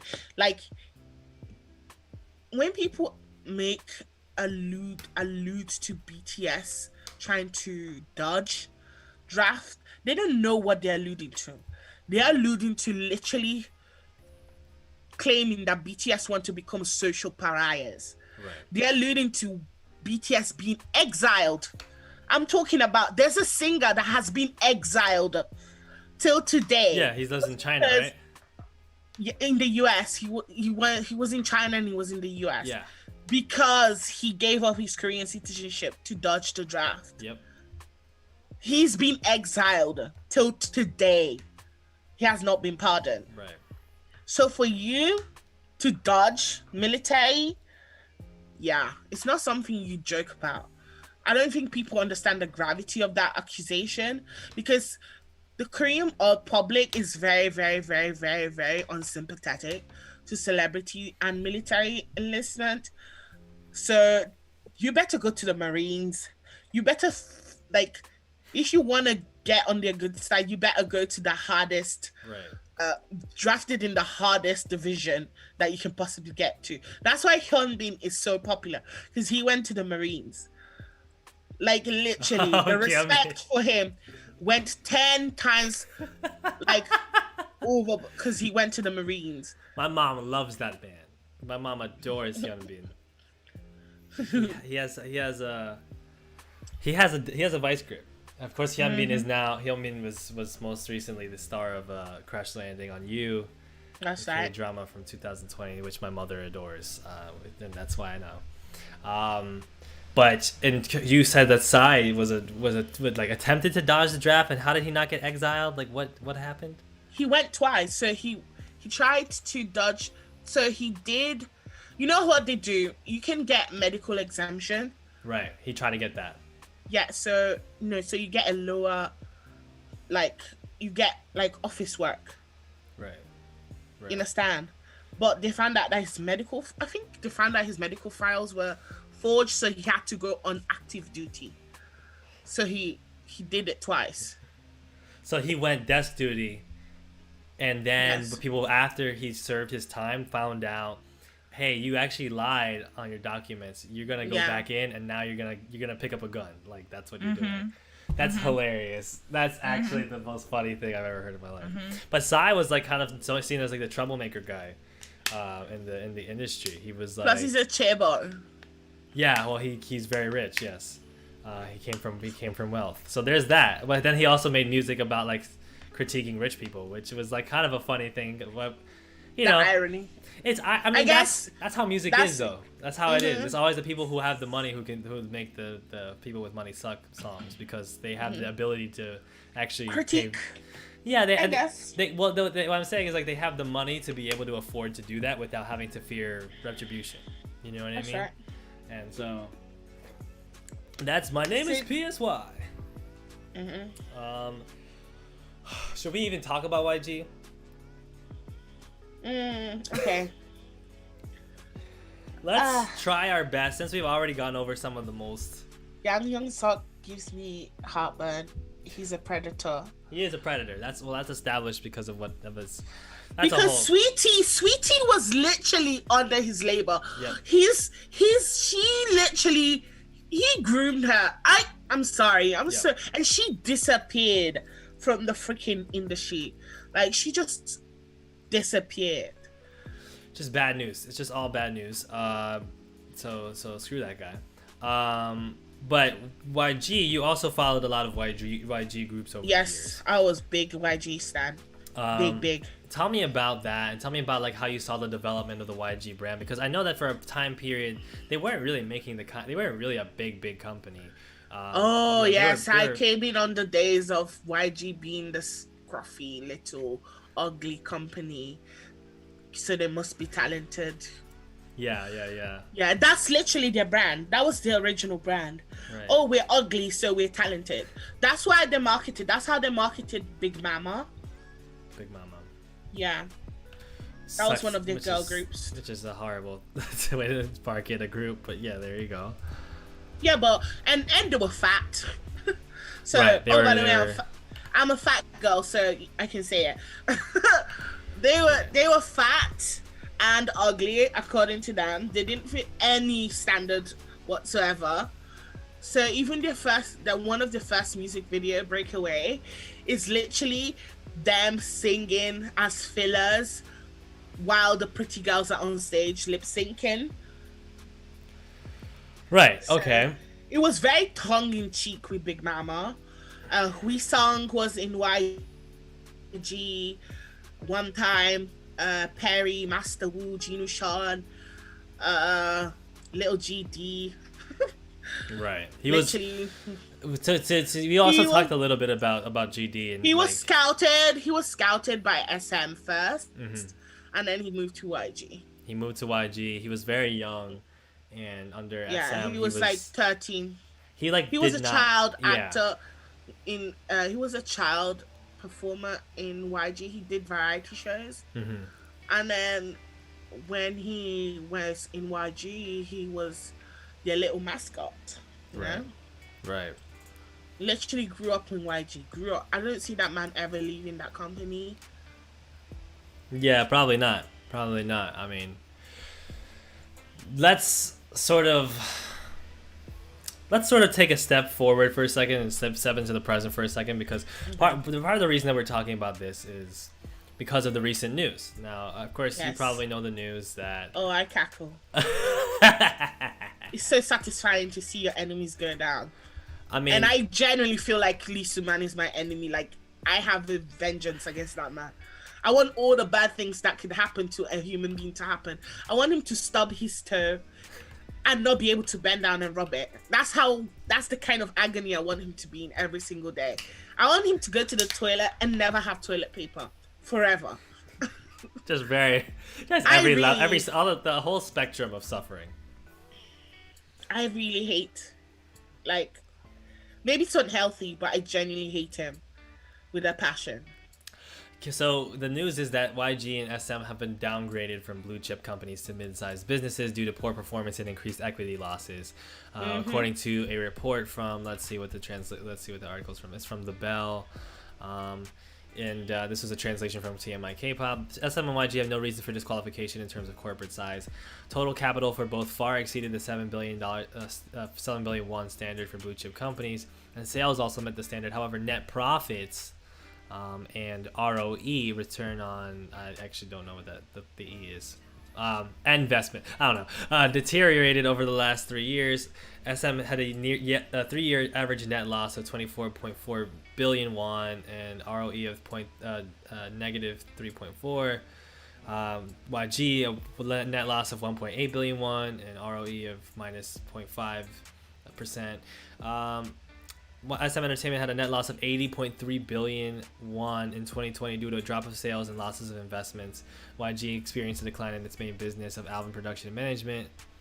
Of the three entertainment companies, JYP alone maintains its status as a blue chip company. Well, we can talk a bit about JYP too, but for you, you obviously do not have good feelings for Lee Soo-man. You do not have good feelings for Yang Hyun-suk, and we've outlined some of the reasons why. We've outlined that Yes. Lee Soo-man has basically created K-pop. He's the godfather of K-pop, and a lot of his model, well, I Not mean, the godfather of no, the godfather is K-pop. not the correct term, but he's the person who sort of I want to pioneered the say, industry. yeah, he's the capital. Like, he put the capital to it. Yeah, He built the formula. So Isoteji was the inception of yeah, the group, like, dynamics and the kind of dancing hip hop introduction. Then SM is the, I want to say, is the one that made it marketable right, and palatable. First of all, they know their audience. They knew what they could bring. They knew that if they wanted to appeal to the government was and appeal to the parents so that they would fund the kids, they would have to sell a version of K-pop that uh, made them the favorable ones to choose. mm-hmm. So you see, they have things like their idols are Christians, and their idols are clean, and they don't do vulgar stuff. Their Right, concepts are very conservative. They're very misogynistic in their interpretation of right, things. They're very old, like, oh, damsel in distress, men are machos type of, oh, and then very, very, very, very, very, very, very, very, very, very, very, very image orientated. You right, can, it's, and then it's the thing. You can't be ugly and be in a Sam, they'll fix your face. right. And everyone has had their face fixed. Everyone. Everyone has had their face fixed. At SM, I'm not ratting on them because you can do plastic surgery all you want till tomorrow, but it's the fact that they construct the idols' faces to their liking. There is a trend in how they, like, do the plastic surgery. There is a look that they particularly go for. That's why there was a point where idols had lines, the dino line because they look like dinosaurs. The ones that look like monkeys. It's how Asian phenotypes are. Like they compare them to animals. You know, Right. so like Amber and Jonghyun, they're the dino line because they look like dinosaurs. Then Shiwon and Kangta were the horse line because they look like horses. It's not me, it's them. I'm not Right. I'm Right. not the one coming up with this terminology. No, I got you. These are literally how they like separated themselves, and you can find someone similar. I'm not saying, and this is again not trying to play into the stereotype Asians look the same. No, there was a phenotype that they liked, and you can find someone fulfilling that phenotype. So I watched a video recently that really like opened my eyes to what I was identifying. SM works on archetypes, and every group um, performs that archetype with certain anomalies. Right. So HOT had the American members. Shinhwa are the American members. Right. Eric. FX had the American members. Amber. Donban Shinki had the American members. Don't. You know, Amber. Yuchan. He Yuchan. was, yes. He was- Yeah, he was American. And I want to say Shiny's probably the first group where I didn't see that dynamic. Right. Shiny was quite groundbreaking for SM in a few different ways. And they were particularly marketed. They were not marketed to be into the same. They weren't trying to follow the same formula. I think that was the first time they were trying to appeal to the older fans. They wanted to create Yes. so to create the Shiny image is sort of like Baby boy. baby boys, very talented, Sugar very mommy. responsible. Yeah. Well, They were trying to Nuna no mo yepo. stalking Victoria when you're 13 years old. I don't think so, Tenny. Get back to school. That's one way to put it. Yes. Shout out to Victoria, who's free now and repping China. Which is not necessarily. Well, doing business moves, right? Business moves. Yes. So, but up until Shiny, there was very much SM groups, and the American members often sort of represented the rapper, right? And the role of hip hop in SM is very much like the rap dance. Like, this is a dude who says a rap verse for like 4 bars because it sounds kind of cool, and then we go back to the. You're very generous, Elliot. Well, You're very, it's very a rap, generous. a rap part that is used to sort of bridge parts of the song together as like a reference to a certain sound, right? But isn't really at all focused on or embellished or. No, I'm just saying. You're very generous calling those orators rappers. At best, they were doing spoken word. Let's be honest. Well, listen. Wait. Time out. We need to talk about Eric's verse on. Perfect Man, because what the fuck was that? I've had this conversation with our good friend Awa before. What the fuck? Can I tell you my theory? Can I tell you my theory about Eric and Andy?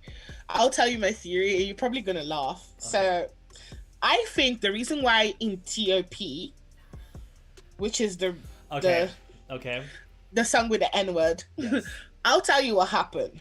So you know how SM hires black or buys black rejected artists' music, right?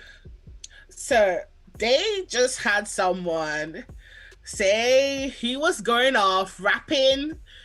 He was probably a black person rapping, and they just said, I would hope so. That was great. Now, I'm telling you, that's what happened. I was there.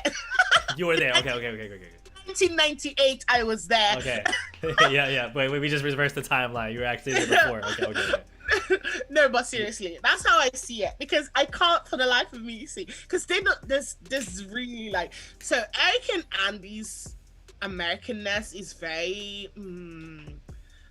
They were shipped there and shipped back. They don't have like the same socialization, I would say, as Korean Americans. They're not Korean American per se. So that's what SM does. They don't want you to be American and be liberal. They just want you to be American enough so you can say the English without sound like without an accent.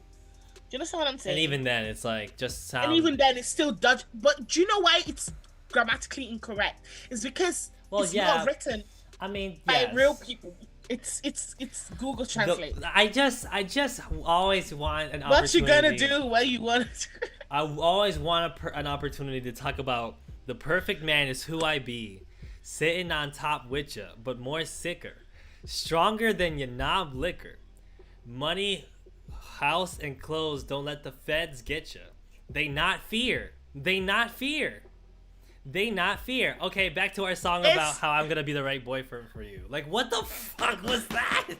it's like Ebonics, like AVE. I don't know what It's was like going what you on. see Let on. me It's tell what, you this. it's what you see It on like was. Stan Twitter type of AV. Yeah. It's yes. It was that. It was. You knew it wasn't a black person on that. Like I think they were trying to imitate the black person, but they didn't quite get the lingo. So they were like, "This sounds great. Let's use it." And plus, the people, the audience, weren't gonna Google it. They weren't gonna go on Naver. Let me find out what this lyrics actually mean. Yeah, it Like was just like, whoa, they bank on that. They banked on that shallowness, on the shallow understanding.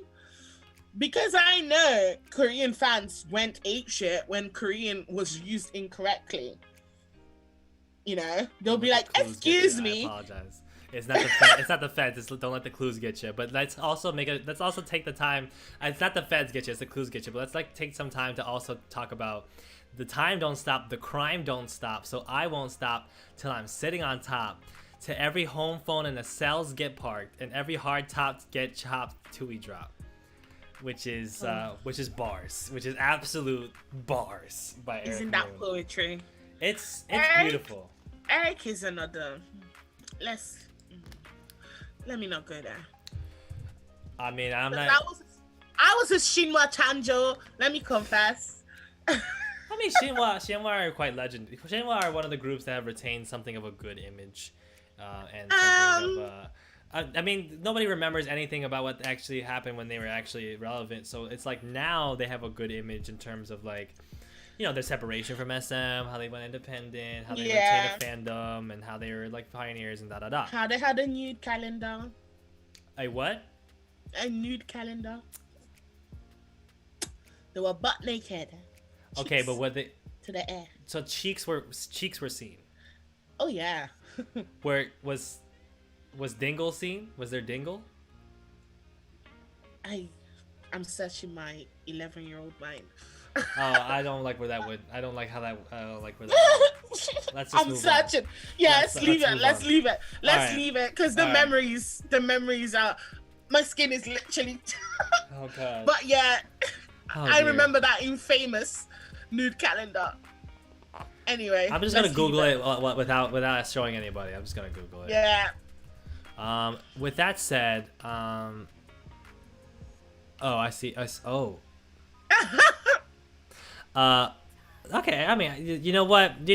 I'm not gonna hate on this. I'm gonna hate on it in the context of K-pop, but I'm not gonna hate on nudes. I'm okay with. No, I'm okay it's with not nude even photos. the nude thing. It was in the caveat of the fans they were set. Like Yeah. it was the fandom. Like It's like 13-year-old girls that stalk. like it was just not. It was just just not. the wrong move. Anyway, with that being said, SM has been known to mismanage artists. People have talked up and down about slave contracts. By at least, people have talked about slave contracts and have talked about people not getting money and the terrible training experiences, etc., etc. Oh yeah. People also have gotten to the point where they're, a lot of people have concluded on Army Twitter that, SM is basically where all the bad things about K-pop start, right? And when you talk about the dark side of K-pop, this is what it is what SM established in their intentional, not their not their negligence. Oh, I didn't know that. It's like their intentional, choices that they made in management of their artists to capitalize off of them so that they could be, they could be a successful company. They could be the forefront of the Hallyu K-pop idol wave, that was being subsidized by the government, that is continuously being subsidized by the government, and build a capital, build an empire, right? And Mm-hmm. that included, right, the squeaky clean image type of maintenance that is Mm-hmm. infamous. That included, And it also helped that they were affiliated with the previous government. So. right, they were affiliated. Wait, can we slow down a second? They were affiliated with the previous government. How? Oh, you With do know that Eastman was pardoned by the president, right? Can we talk about that for a second? So why was Eastman wanted by Interpol, and why was he pardoned by the president? Paper companies. He's a scammer. He's a money launderer. That Yeah. man's a thief. He is. That man is a high class criminal, like corporate, blue, like white collar crime, Oh my god. all the things you can think of. Very, very, very poor. Like, even like, I want to say everything to do with corruption is probably Easter Man. He was not in the. See the way we're seeing him today. In almost every article, you're seeing his face. For 10 years, this man was not in the face of the company, precisely because he has such a terrible reputation. Right. Right. I don't know why he chose to resurface now. He probably thinks that we have amnesia, but he will step down as the president, as the CEO, precisely because of his bad reputation, because of paper companies, and yeah. Well, So he would, and by paper companies, we're talking about like embezzlement, right? We're talking about yeah, he would, misrepresent the taxes that they were filing or the amount of profit they were yeah, making to pocket yeah, expenses that were made by the company to his own, or create like false paper companies, meaning like companies that are not actually real but are listed that the yeah. money would go to, which would, And it was in the U.S., hence why he was wanted by Interpol. yeah, because this was international crime. You created Yes, fake companies in the United States, which, why the United States? Go to Switzerland, bro. because he lived in the U.S. Haven't we all? Right, because Mm-hmm. he watched, that's the famous story, is that he watched MTV and da da da. And so he had these, listed companies in the United States where he, had residency in the past, and Mm-hmm. through those, that it would be represented that, the money would be going to these subsidiaries. Turns out that the subsidiaries, or these companies, were actually just holding companies that were just there for him to basically spend money off of. And if you can, Yeah. basically the way that money works is that if you can create enough of a trail, you can get it to a point where you can just take the money. I'll Right? tell you how I see it. SM had the government, YG had the mob, JYP had the church. I'm just gonna walk out for a second. We're gonna take a timeout. We're gonna take a 2-minute timeout and just let that one breathe for a second, because I feel like we're about to step into. I wasn't prepared for a full-scale crime investigatory live stream series, I'm so sorry. but I think that that's probably the illest thing that anybody has ever said in the universe. And also, we have to do more of these. Clearly, we have to do more of these. Okay. But we're gonna take a timeout, okay? Because what I want to do in a couple of minutes is talk about BTS, okay? Because yes, please. there's just not enough time to speak in depth about each of these things, right? But we've gone over some of the scenarios for why the big three companies are what they are. And so what I want to do is after we take a short break is go and talk about BTS and what happened when they debuted, and how, what the real situation was, what the realty was with BTS's fandom, with other fandoms in response to BTS, and with other companies in response to BTS and BTS's company. We're gonna talk about this, and we're gonna talk about it for real, because I feel like that's a subject that we can at least attempt to unified, and like just try to get a topic down today, because I feel like you've said about 100 things tonight that we could have done like 3 hours on. That's all. That's what I'm gonna say. So for now, we're gonna get to BTS in 2 seconds. I'll be right back. I'm just going to get some ice. Okay, I'm just gonna get some ice. All right. So BRB, I'm gonna mute you. Let's mute you as well, and I'm gonna mute myself, and I'm just stay right here, guys.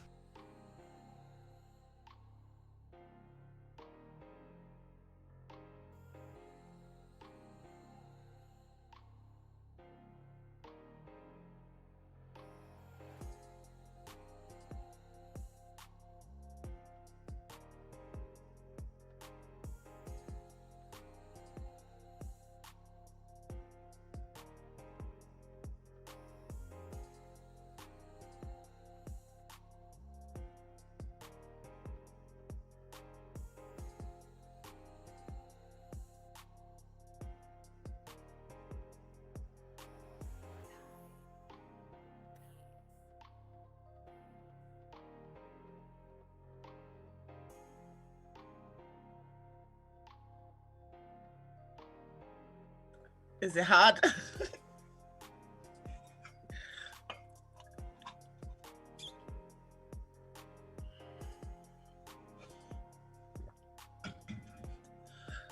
Was that a lot?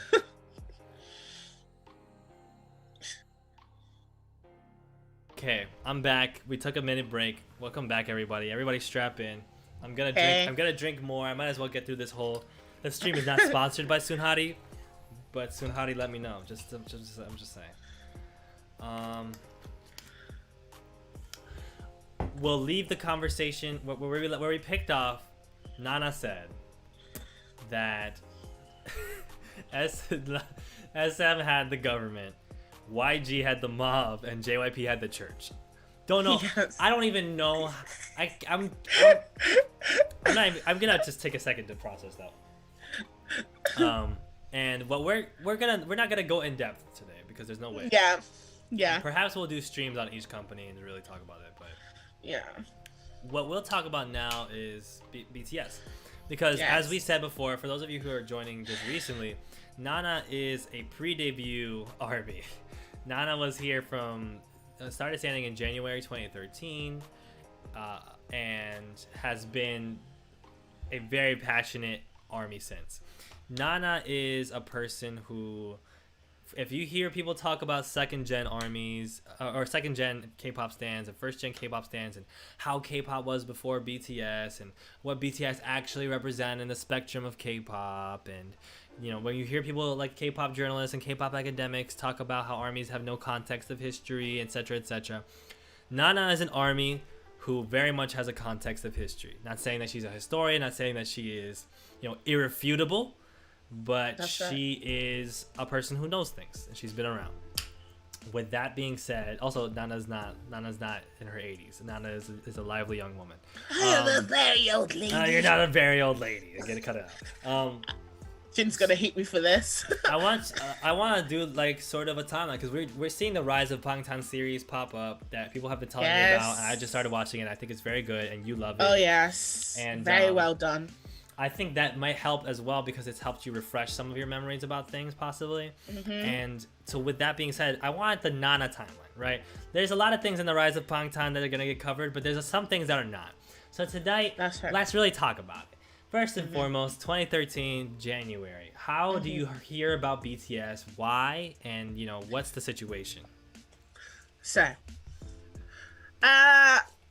it was buzzing. It was buzzing. There were videos of them training, like the way they were posting video covers. A lot of Big Bang video. I think they were doing a lot of Big Bang. There was some Big Bang covers. They did some music covers. They did some high school, like what was it? High School of Tears. One of them. I can't remember the songs now, but there was a bunch of stuff floating around. So when groups were about to debut, sometimes there's buzz around them, especially on the international side. People are really eager to see what the next group or what the trainees look like, and there was this stuff floating around, and they were using YouTube, so it was easy to access them, right? So the logs were coming in, and their practice videos were coming in, and then I think I blanked out for a bit until they started releasing teaser pictures.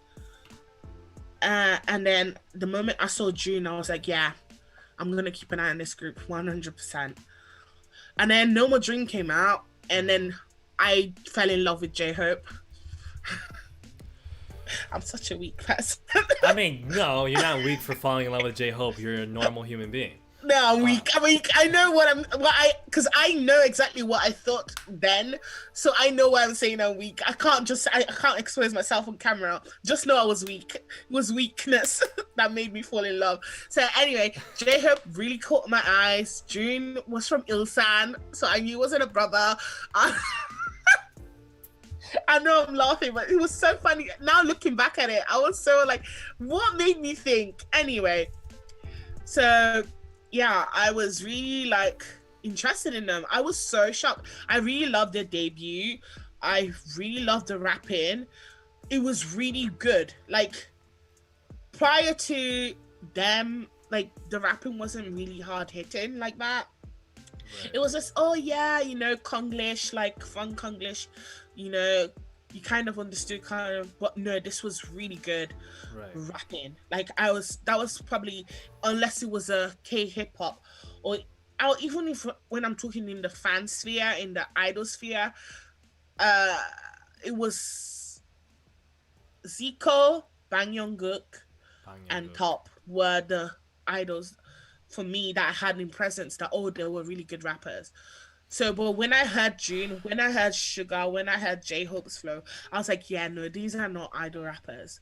Then we found out they were underground. And I was like, oh, like Tempo, like T.O.P. He was underground, but I Right. felt like June and Sugar were more legit underground than Tempo I feel was. like some folks in the audience might not be familiar. So, as a quick rundown, Bang Young-gook was the leader of the Of rap of BAP. BAP, the K-pop group that was fairly popular. Like a year before BTS debuted, they It's not debuted. even a year. Let's just say it's not even a year.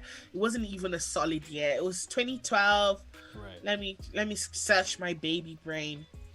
Yeah, it was like sometime in 2012 when they debuted with Warrior. with Warrior, which was a pretty big hit, and they were pretty. It was revolutionary. Yeah, I'm they just were. gonna say it was the whole alien thing.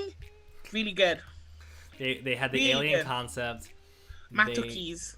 they also had sort of a sentiment, where they were sort of talking about, not in depth at all, but they were sort of talking about notions of like, revolution and like kind of like No. standing up, to against people doing bad things, right? That kind of thing. Okay, so okay. BAP debuted in January. I always mix up BAP and EXO with their Hmm. debut dates because they debuted the same year. Right. Which was a So whole thing too. yeah, they were rivals. Um, it was Team Top, uh, Teen Top. Team Top. Was it Team Top? Yeah, it was Team Top. It was Team Top. No, sorry, it was Newest, EXO, and BAP. It was Newest. Yes, it was Newest. Yes. I thought it was pronounced New East. I don't know, girl. Newest. It's Shout out to them. Newest. Shout out to them. Shout out to them. Yeah. They're still around. Still doing the thing. So Yeah. yeah, Jungkook was part of BAP, and BAP were also rapping, and Jungkook and Zello, who was also a rapper in that group, they were Yeah, they both were the rap they were line. both known as being pretty good rappers. Jungkook had a very deep voice and had some like kind of more introspective or like thoughtful like lyrics, and Zello was known for like rapping fast and stuff like that. Yeah. T.O.P is a member of Big Bang. Some of you guys might not be familiar, So but you see, I call him by his underground name. I call him Tempo, Tempo. yeah. Yeah, I heard that. I heard that. Habits die hard. Which is just a wildly boss move for you to be like, oh, sorry, I just keep calling him Tempo. But yeah, T.O.P. Alongside G Dragon was No, one of. no. You see, I didn't mention GD. You see, I didn't mention him. I didn't mention him for a reason. I mentioned. Well, I know. I just said that. I was just gonna say that they were both rappers in the group. And Okay. T.O.P. was the rapper that you mentioned was. I think people generally would agree that he was the more proficient rapper of the two. Yeah, And definitely. I will leave it there. I will leave it there. Let's leave. I'll leave it there. I will It's leave it it's my opinion. right there. I'm signing it. It's my opinion. I don't think anybody in the Anyway, chat is gonna come at you for that. But any if this leaks, and, and I also sorry, like yes, just over a year before. So BAP, EXO was June, BAP was January, and what was I saying before we went into the rappers? We were talking about the rap line. I was saying about the rap line being legit, right? be legit. I'm asking where I left my train. I'm just trying to figure Well, out we where were. I Oh, stopped. yes, the rap line Yeah. being legit. Yeah, we were Yeah. saying that. I was gonna say that Zico was a part of Block B. Yes. And since has Yes. become a Oh well-known yes. soloist. Sorry. Yeah. So you were saying that the BTS's rap line were really up there because prior to rappers being prior to BTS only rappers really in K-pop that really got The ones that couldn't respect. sing. Right. Well, rappers in K-pop generally have always been like, okay, you're gonna be the rapper. Your voice is kind of deep. You can't really sing. You're gonna do that. Whereas I BTS, saw these guys were scholars of hip hop. It was there from the beginning, Yeah. even though there was some ignorance, but they were genuine scholars of hip hop. And they were They were, kids. That's the thing too. Is like, yeah. I mean, all these idol groups just in general are kids, right? Mhm. But BTS were very young to be, and Namjoon, and how he had the rest of the Yeah. group learning about hip hop. Very young Yeah. age to be learning about like Doggy Style and like Yeah. All Eyes on Me and stuff like that. Yeah. But that influence Right, carried right. on, and I've talked on the stream too about like how there are references in No More Dream, right? Like Mhm. there's a reference to like a very old hip hop chant from like the '90s, "Take money, money, take money, money, money," and there's Yeah. the bass line is reminiscent of the Snoop Dogg and Dr. Dre song, Deep Cover, right? Do do do. That type of stuff is very prominent references to like old school hip hop specifically. That's right. That is incredibly out there for a K-pop idol group to be doing, because if they would have just done like a contemporary rap sounding thing, with the level of rapping that they were doing and the message they were doing, it still would have hit on a different level. But for them to also be adding these references to throwback, like to very classic, important hip hop records, was something that they like a lot of people would have missed and still probably miss to this day. And Yeah, was as I just- said, yeah. they were scholars of hip hop, and I could see it from the beginning. Um, I want to say that at the beginning there was a buzz, especially in the international fan side of it. But the buzz was normal. Like the buzz was normal. It was as usual. Right, For any new group, right. people tended to flop, and then those who stuck around. Those who fell off, fell off. But there was something different about BTS. There was something different about their way of doing things, the way they presented themselves. I'd admit at the beginning, even looking back, I would admit there was some tryhardness, which is really normal for that age group Right. of young men. But it didn't feel malicious. Even when I'm looking back, I don't think if it didn't feel malicious. It felt like very clumsy young men trying to get through. But they were just good guys that are like very good people in like at the bottom of it. I just felt good energies from them. And my pull towards them was even stronger the longer I watched them, because I was still standing on the groups at that time. But the constant was BTS. I'll have a week with any group that's debuting, and then I'll still go back to BTS, even though I dropped the group at a point, another group at a point. I'll still always tended to go back with BTS, and that was my history. Like I've stand a bunch of groups at a point, and then those who survived, and I'll drop others. Right. But BTS had been a constant all the time. And then I started seeing this behavior. Like there was some type of, I don't know, it was just some type of looking down on them, you know? Like that was not, I wasn't familiar with. So, like, What's the sort of history where it comes to like non-big three, smaller label groups finding like success in K-pop and how they were perceived by other fans? let me tell you about a funny story about a group called Infinite. Infinite. So Infinite, I wasn't in Spirit. So I'll tell you, until Paradise, Infinite was really, really popular. Like they were very, very popular. Very popular. Before the Dawn was very popular. Paradise was popular. So they were doing well. Like Nikoha Cha, that song went everywhere. It was so popular, and the guys were doing well. They were going on variety shows. They were on all the weekly variety shows for idols. They were on Star King. They were on other variety shows that were popular at the time. And they had their own little variety show at the beginning. And yeah, and then SM bought them. Right. And that was it. the there's a lot of people. Excuse me. There's a lot of people that like seem resistant to this notion online that SM ruined the career of Infinite, but like it certainly seems from the outside looking in at least that something shifted when they joined SM. Oh yeah. Oh. Someone that says otherwise is very naive. Anyone that says otherwise is very, very naive. It was a big shift because it wasn't in the interest of William. William had Epic High and had Infinite, you know? And then I can't remember who else debuted after Infinite in William. I can't for the life of me right now. I think they were pretty big, right? I want to say it was It might have been Lovely's. like I don't remember the gay group side. I was a big boy group fan, so but I had Right. girl groups that I stand. So I had Sonia Shida, I had Red, like 21, Right. Wonder Girls, but Right, it right. wasn't.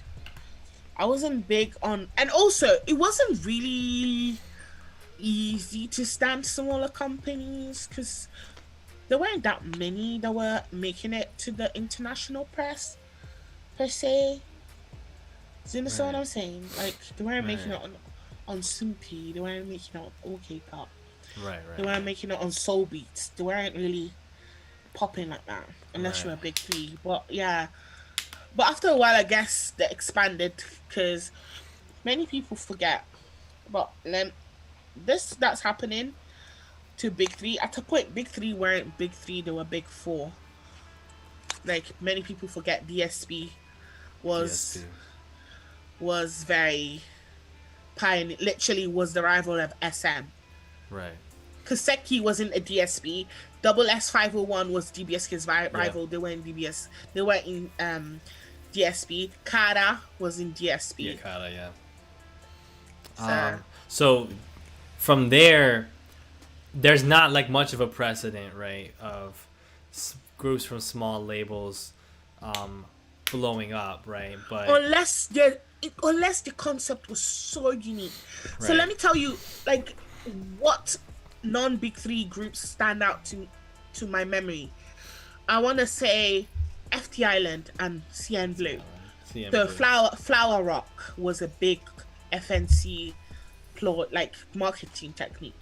Right, So right, they didn't compete with the dancers. They didn't compete with the dancing idols. Oh no, that's for you. We are the rock stars of the idol industry. Nana, can I quickly interject to to like sort of verify some information? Stephanie Love has commented that SM held Infinite stands hostage by making them buy EXO albums for a chance at an Infinite fan sign. Is this true? Can you Oh confirm my this? god. Let me search my database. I can't remember that detail. There's a point that I think I fell off after Paradise. Because they went on a I can't remember that after Paradise when their next comeback was. Let me have a history dive. History dive. I'll just do a quick history dive because if I look at the dates, I can remember the timeline. 2010. So I think they shipped them to Japan, Okay. and yeah, before the dawn, yeah. Then they didn't have a comeback. Yeah, so Okay. yeah, they didn't have a comeback for a long time. Right. I think it was the Chaser. The Chaser. Yeah, I That was a can't big remember. record. Yeah, I think that was, but I wasn't paying attention to them by the time Chaser came out. And after Hoya was my bias. After he left, I just completely didn't even keep up with the news at all. Okay. But I fell off a long time before that. I think I fell off. When did they get acquired? Uh,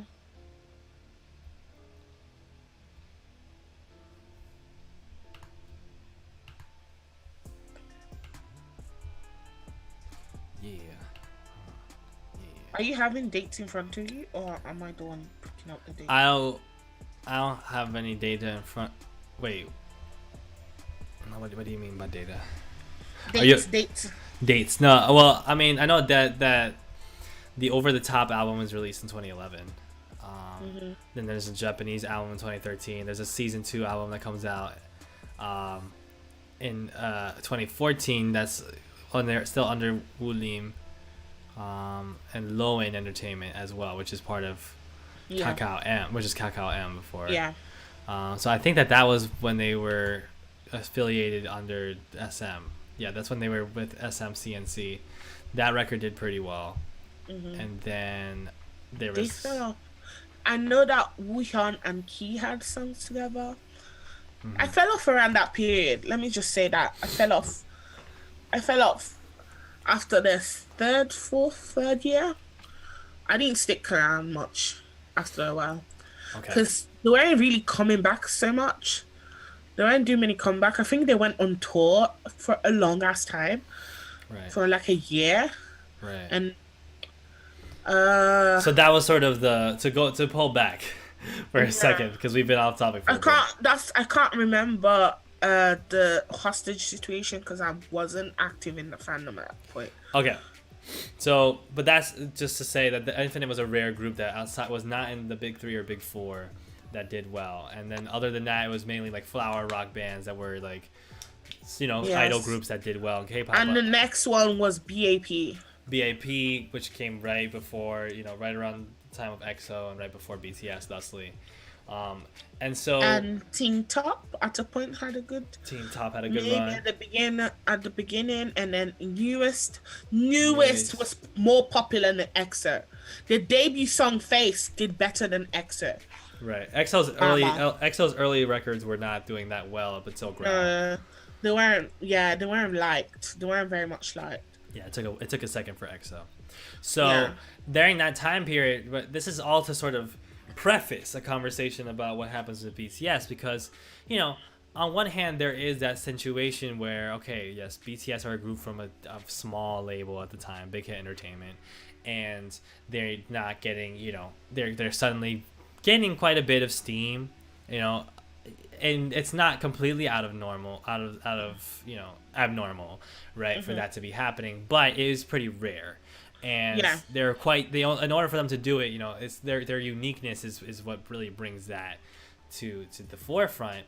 But as this happens, and as they consistently get bigger and bigger in those early stages, because a lot of people have this misconception that BTS were not big early on. That BTS they were big from the beginning. They were big from the beginning. They had a lot of fans from the beginning. There's a lot of rumors that people will say, like, because of the struggles that BTS had early on, that this correlates to them. There was media silence. There was a media silence on them. There was a media silence. So let's talk about that. Yes. And it was deliberate, It wasn't even just the Korean media. It was all of the medias. All K-pop, Sumpy, all of them. Ami will tell you, Sumpy and all K-pop, they're not our friends. They never publish any good article about BTS or their achievements per se. And you're talking about particularly in the early days. Yeah, there was never there wasn't big media buzz. So this is the blogs, right? And that's just talking about the publications, right? So what you're saying is that there was a media side, like, even though that BTS were one of the biggest groups, in fact they won multiple rookie awards from Melon, from Seoul Music. They were a very palpably big rookie group, akin to like the size of bigger than BAP at that point, probably. Oh yeah. Yet, they were not. They were getting silenced by media outlets. They were not being covered by. Even, what were you gonna say? Even if I'm scratching my memory, no was pretty good. No did pretty well. I know. No did well. No More Dream did well. Obviously, Boy in Love did pretty well. And Danger did well. Yeah. Those first 2 years, right? But it's apparent that and not just you mentioned the blogs, of course, which were big. At this time, right? Who gives a fuck what all K-pop says, right? But in 2013, all K-pop is pretty central. Like and Sumpy are pretty central to the blood flow of like what gets covered. Eat your kimchi, all those people. Oh, not eat your kimchi. And additionally, the media networks are also kind of silencing BTS. So yeah, they don't get it. So I remember questioning because there was rookie shows that every rookie group had. Can you name some for just to So Rookie King, right? Rookie King was one of the. I think Block B did Rookie King. Right. I think BAP did Rookie King. There was another show called Tada. Tada. BTS. Yes. So let's name some shows that like, yeah. So there's Tada. The BTS doesn't do Tada, right? Yeah, they didn't do Tada. They did Rookie King. They did Rookie King. There was some rookie shows like you expect them to go on Star King like debut.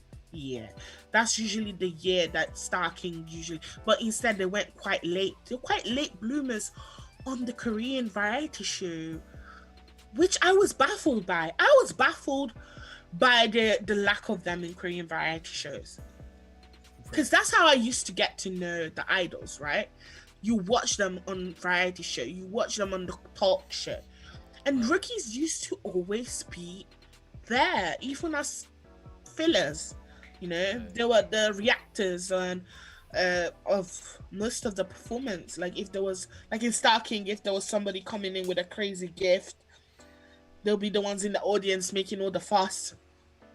You know, right? And I was shocked not to see them in those variety shows. Right now, like my memory fails me to name the variety shows that were really popular back then.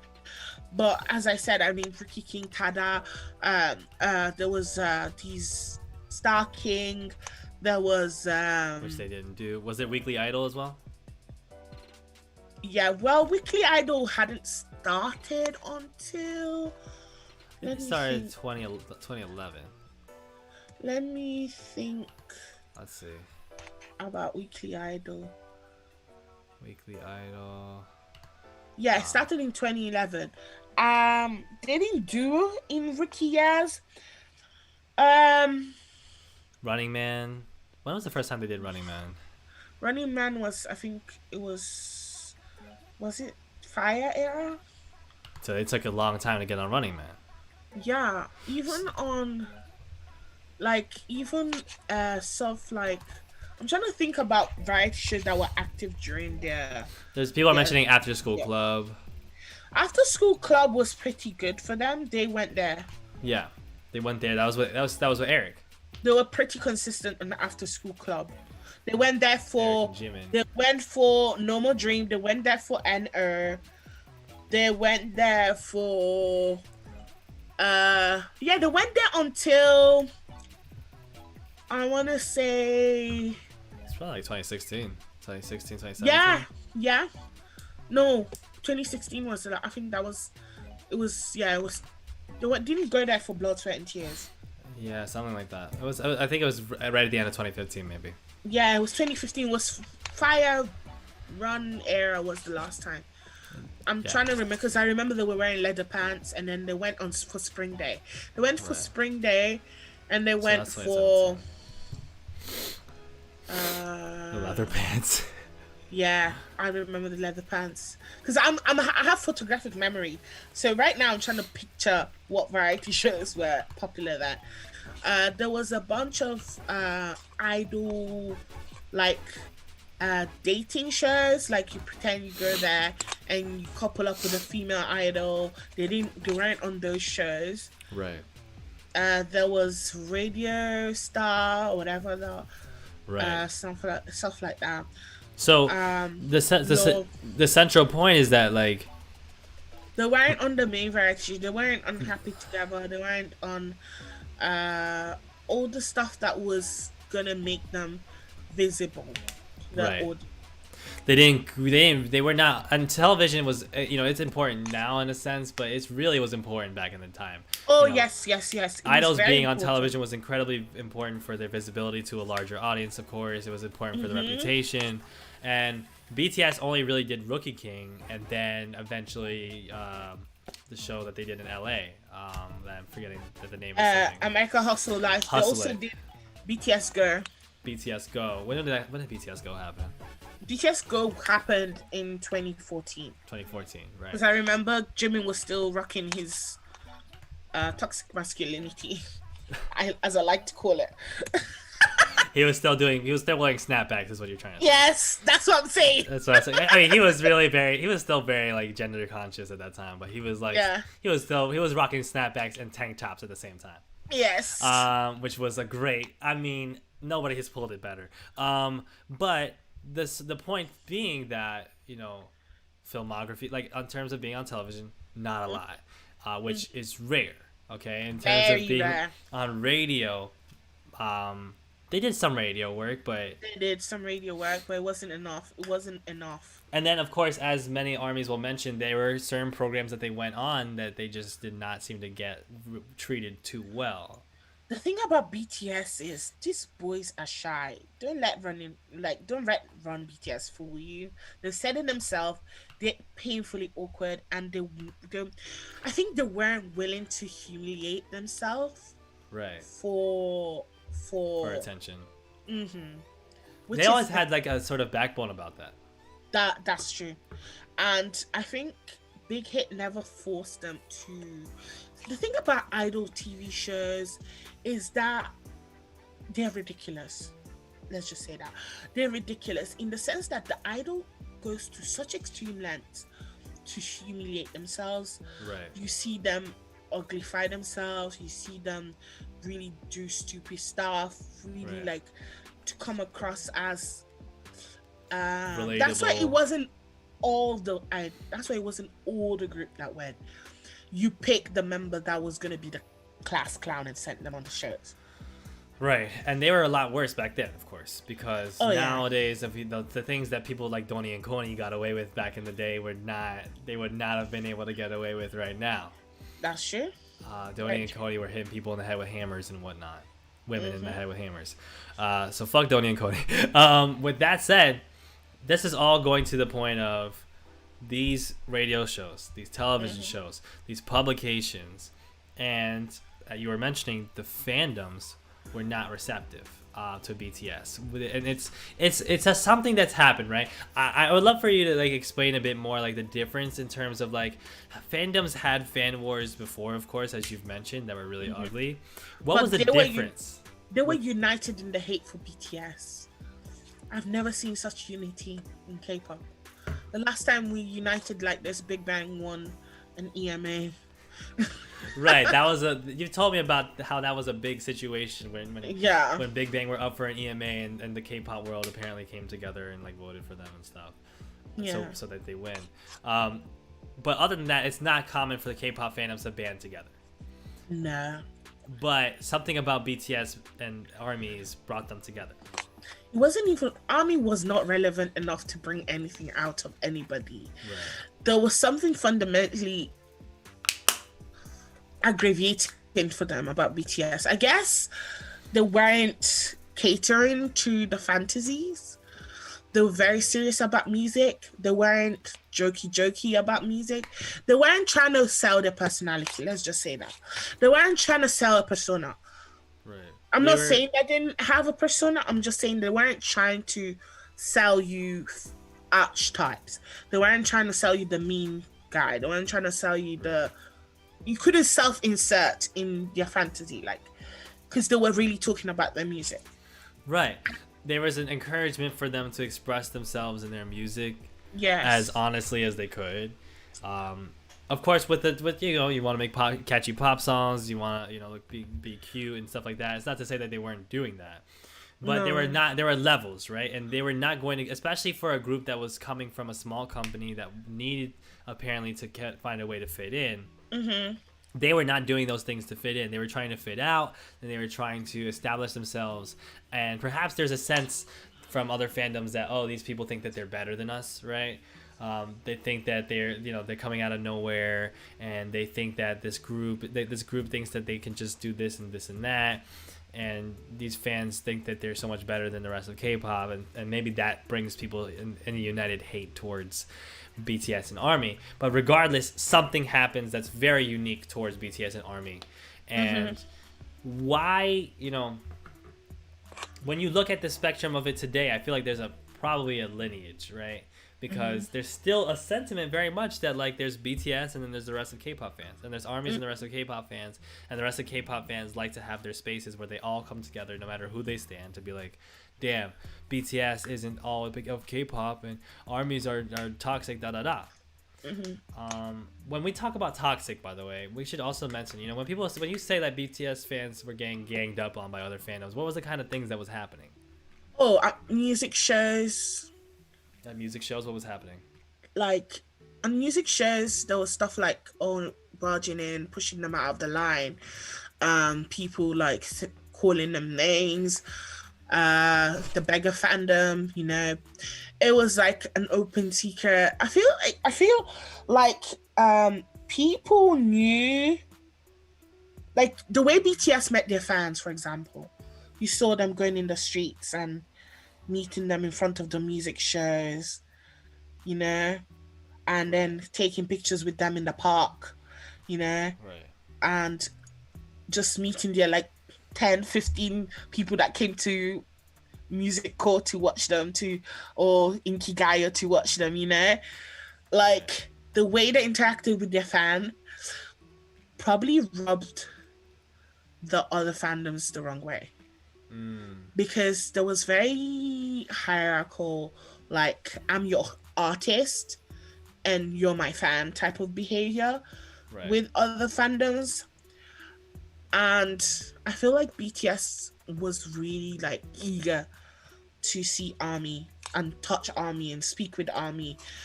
They just really wanted to see them. right, While the novelty faded really fast for other idol groups, that was right, probably persistent for BTS. And I guess seeing these guys have no pride when it came to the interaction with their fans, probably it might have started with jealousy. mm, You understand? Oh, I wish we could get to hold hands with our idol. Oh, I wish they came out while we stood outside, and brought right, us warm drinks. I wish they wrote us post-it notes. You know, I wish they turned their heaters towards us. These kind of gestures that BTS was famous for was right, not really necessarily the fandom culture right, with other idols. right, And I guess Big Hit never encouraged the fan site Nunas per se. right, Like there was no hierarchy in the fandom, I guess. So right, it felt more chill. It felt more accessible to people who were not into the obsessive fandom way of doing things, right? right, Because he wasn't encouraged. It was very much a gathering of people who liked each other and liked the music and they could fangirl. And, you know, like you see Jen talking about the fans being very apologetic.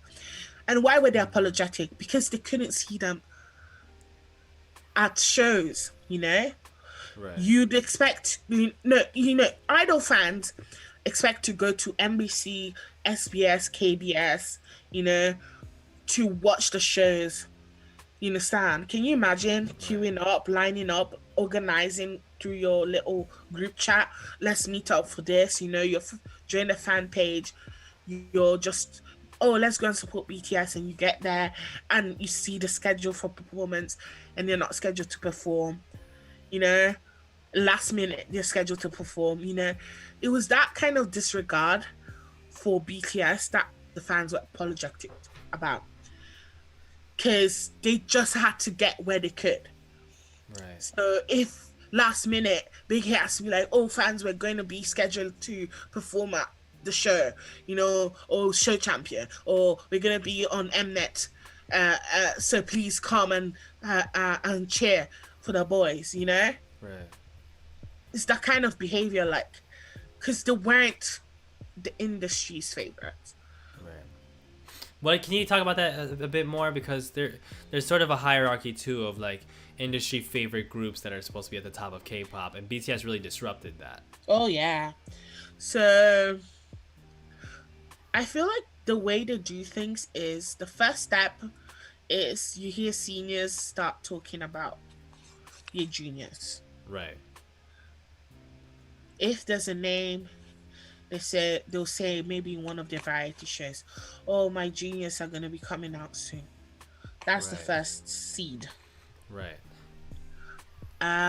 The second seed will be attach a rookie to a senior and send them on the show and show senior junior dynamic Right. so they can inherit fans. Right. BTS had nobody to inherit fans from. Right. So when they sang freely the songs of seniors from everywhere, it seemed that they were trying to appeal to that fandom. You know, so maybe if Jimin and V sang Big Bang, VIPs were like, "Oh, look at those cute rookies. Let's look."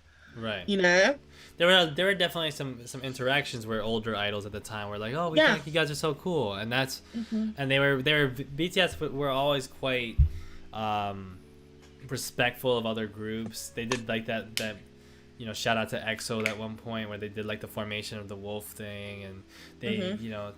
had talked about Big Bang, and then they talked about I think there was DVSK stuff, there was Suju stuff, right?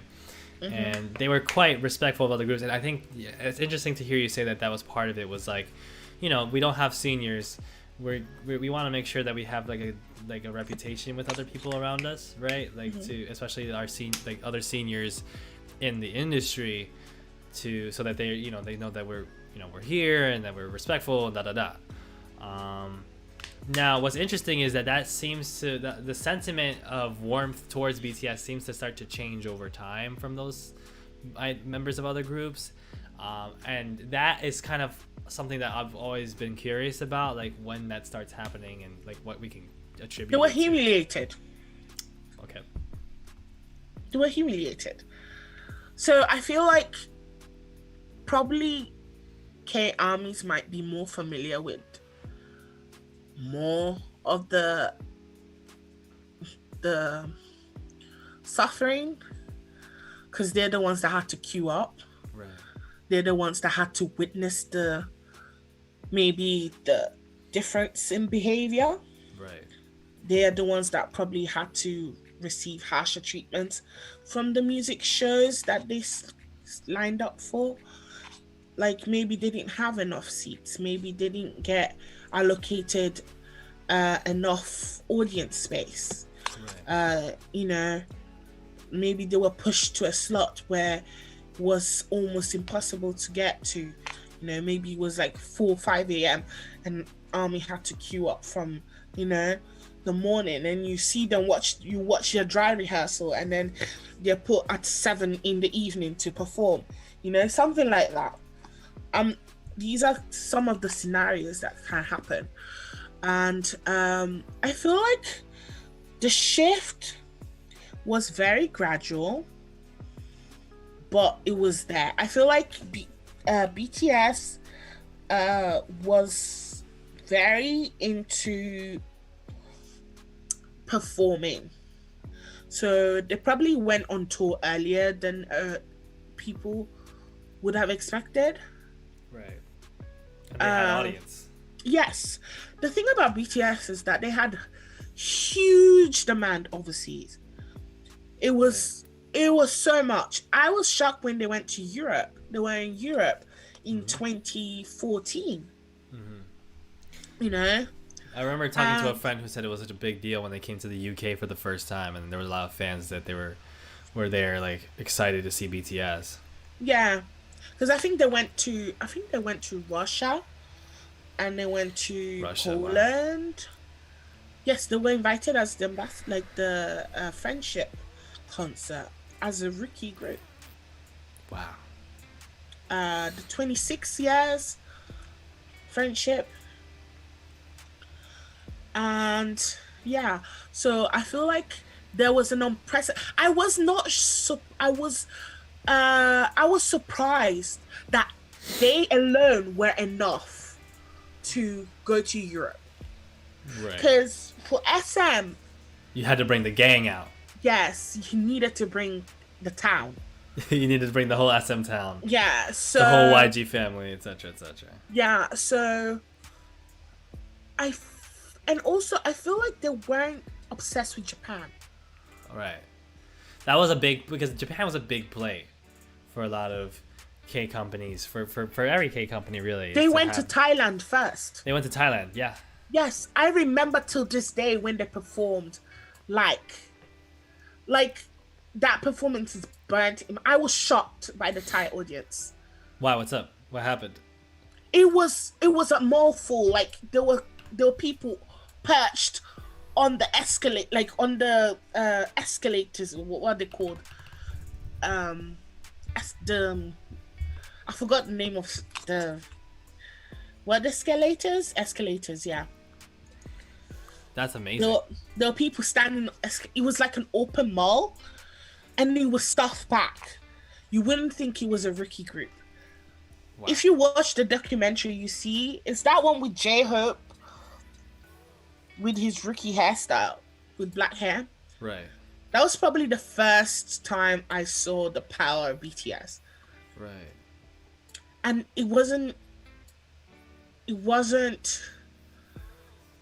It didn't feel out of place Right. because they were very charismatic. So somebody in the chat mentioned. I want to ask you what your perspective is on this. Do you feel like, as a lot of people might suggest, that BTS really blew up overseas before they blew up domestically, or was it like a mix? I'll be very honest with you. It was. I want to say it was a mix, Okay. but the outside was louder than the inside. The outside Right. was allowed to be loud. You understand? I Because think- there was no media suppression.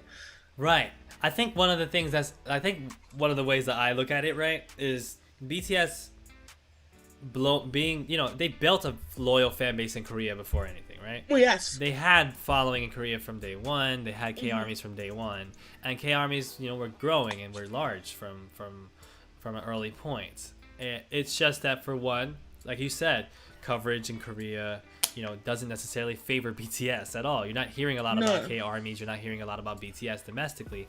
Exactly. But what happens internationally is, right, of course, as you say, there's not really those barriers because there's no K-pop like infrastructure in Thailand, right? Not necessarily, right? That's right. I mean, there's an infrastructure, but it's kind of a different thing, right? It's more like a advertising thing, right?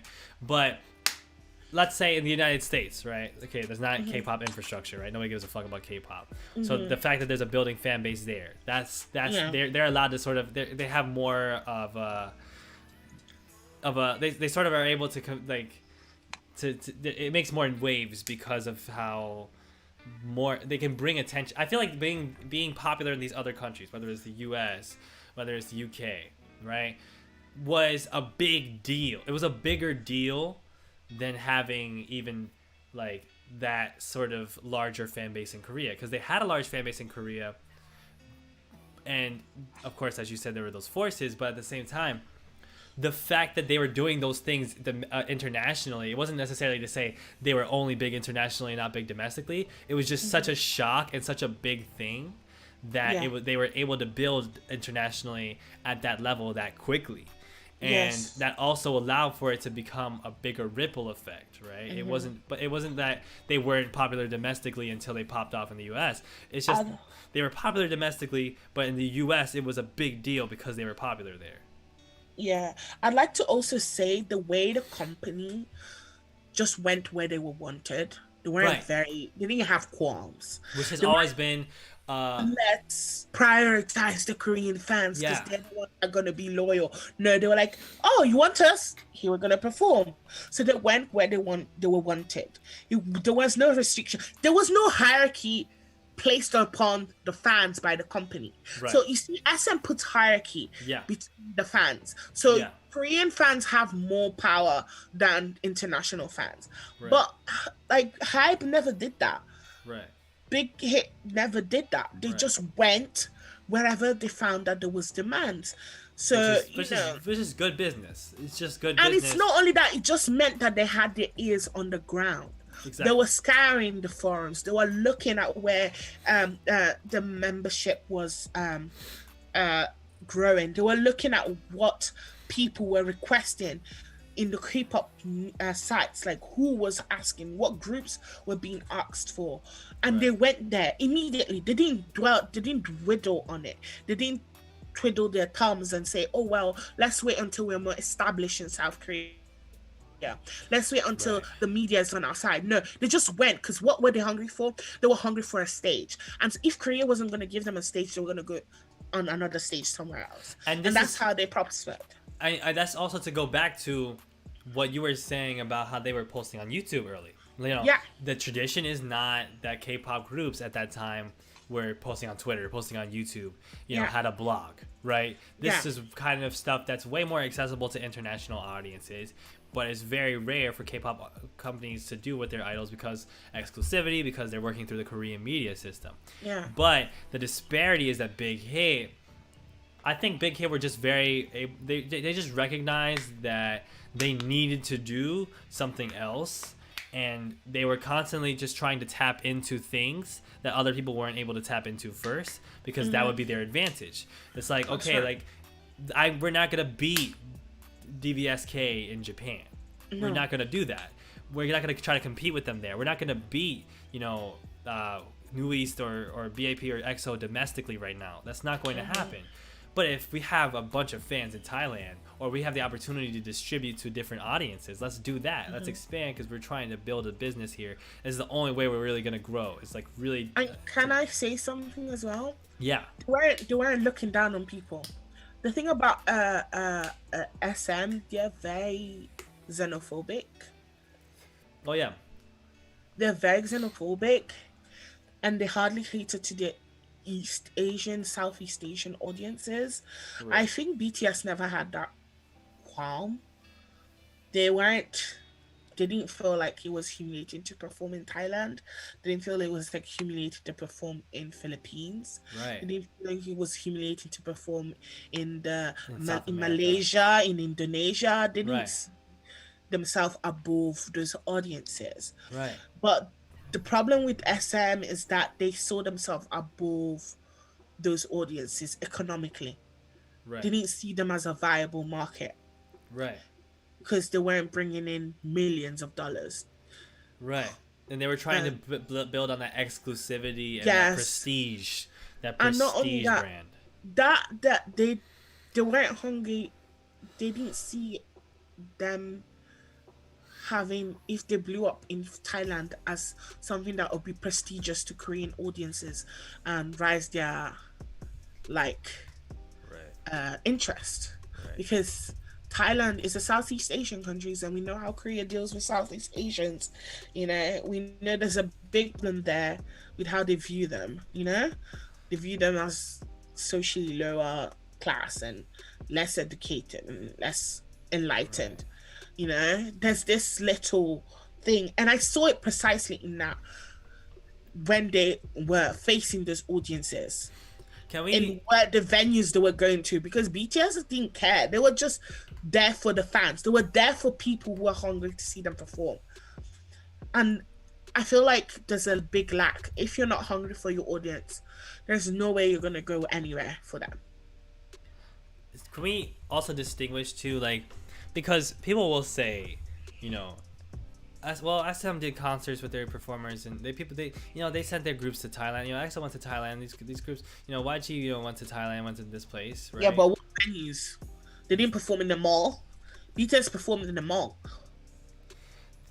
Okay, Just like they did in Korea. Like that's just like the way they sit in Korea and do fan sites in the mall. They were willing to go in a mall in Thailand, in a mall in Philippines. They were willing to go in a tiny stage somewhere. They didn't care. They were just there for their audience. They didn't care. They weren't looking for embellishment.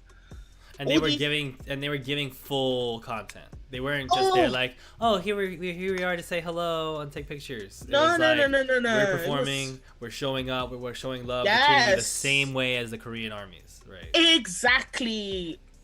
That's Right. practically it. I think that's.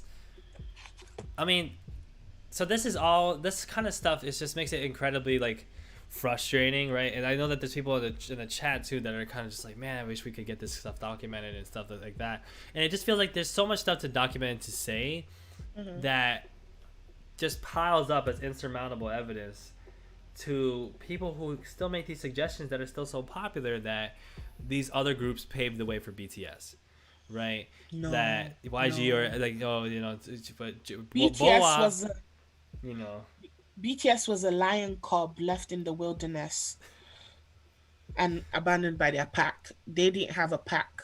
There was nothing. They didn't benefit from the Hallyu wave. right, They were operating outside of it. They were an anomaly. The way of doing, the way of marketing themselves, the way they approached the fans. There was no hierarchy of between fans. There was no. They were not selling boyfriend relationships. They were not selling fantasy relationships. right, They were selling music. They were selling art. They from the beginning were not doing. I'm sorry, it's gonna sound harsh. They were not selling the fan fiction right, YN self inserts. They weren't doing that. right, They weren't doing that at all. right, They were not doing that. Like the interaction with fans were very appropriate. right, There was no glorification of like overly obsession. right. You understand? There Like wasn't like pay us $50, you might get a chance to see, you know, BTS's, yes, but they weren't they weren't capitalizing on exclusivity. It was more about like we want to see as many of you as we can possibly yeah, can. Like they weren't trying to make BTS inaccessible to the point where you pay an arm and a leg just to get into a fan site. You right, know, right, BTS would meet you outside of the music. Like if you're an early army, you stayed and watched the show. You 100% saw BTS because they would come out and thank you for being there, even if they would make them late to their next schedule. You know, right, they would come and thank you, and they'll just give you a nod and say thank you so much. Oh, you guys were so cold. Thank you for coming in the cold. Many right, groups didn't do that. right, I'm not right, saying that Ryan groups that did that, but many groups didn't do that. right. It was like, it was just, I think because of the management of these groups, they were Mm-hmm. put in a position where it was just about doing a job, right? And if the job was, you know, we say this, then we say this, right? Or if the job was like, these are the kinds of things we had to prioritize, and that's what it was.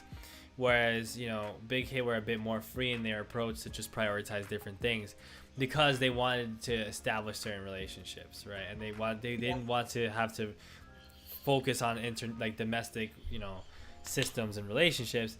They just wanted to eat. You know what I mean? Big Hit just wanted Mm-hmm. to eat. They were broke, right? They were trying to make, you know, they were trying to. I think that's one of the big things, right? I Yeah. think we're gonna close soon because we've been talking for quite a while, and we could do a bunch Yeah. of we could do a million of these streams now. I'm not gonna lie. That's right. But what I want to close as a segment, and I would love for you guys to hit the like button, you know, as we close this thing out. We have 225 viewers. This is mad. I never Oh usually get this wow. amount of viewers for anything other than having like big name guests, and Nana is our prestiged guest today. So our Oh prestigious wow. guest. So I'm flattered. Nana's a great guest, guys. It's awesome to have her here. We should do more work with her, but what I want to talk about is that kind of notion, right? And I want to talk about these kinds of, you know, narratives that are perpetuated by K-pop scholars and K-pop journalists, right? And because it's one thing to have knowledge, and it's another thing to have a narrative, right? Yes. I understand that K-pop scholars, whether it's, you know, like somebody like Cedar Bolseji or somebody like Dr. Crystal Anderson, has been here, probably knows a lot of intricate things about the industry. You know, in the case of some of them, like speak the language in Korea and lived in Korea and read a ton of shit about it. That is not my argument. My argument is not that I know more about K-pop or that we know more about K-pop than anybody. It's that a particular narrative is being sold about K-pop that is very clearly contradictory to some of the very obvious things that even people like us who don't know that much can see. That's what we're basically establishing, and we're saying that also as people who, you know, have learned and have tried to find the details, and not as somebody who I bring on because I want to have somebody knowledgeable on to talk about it.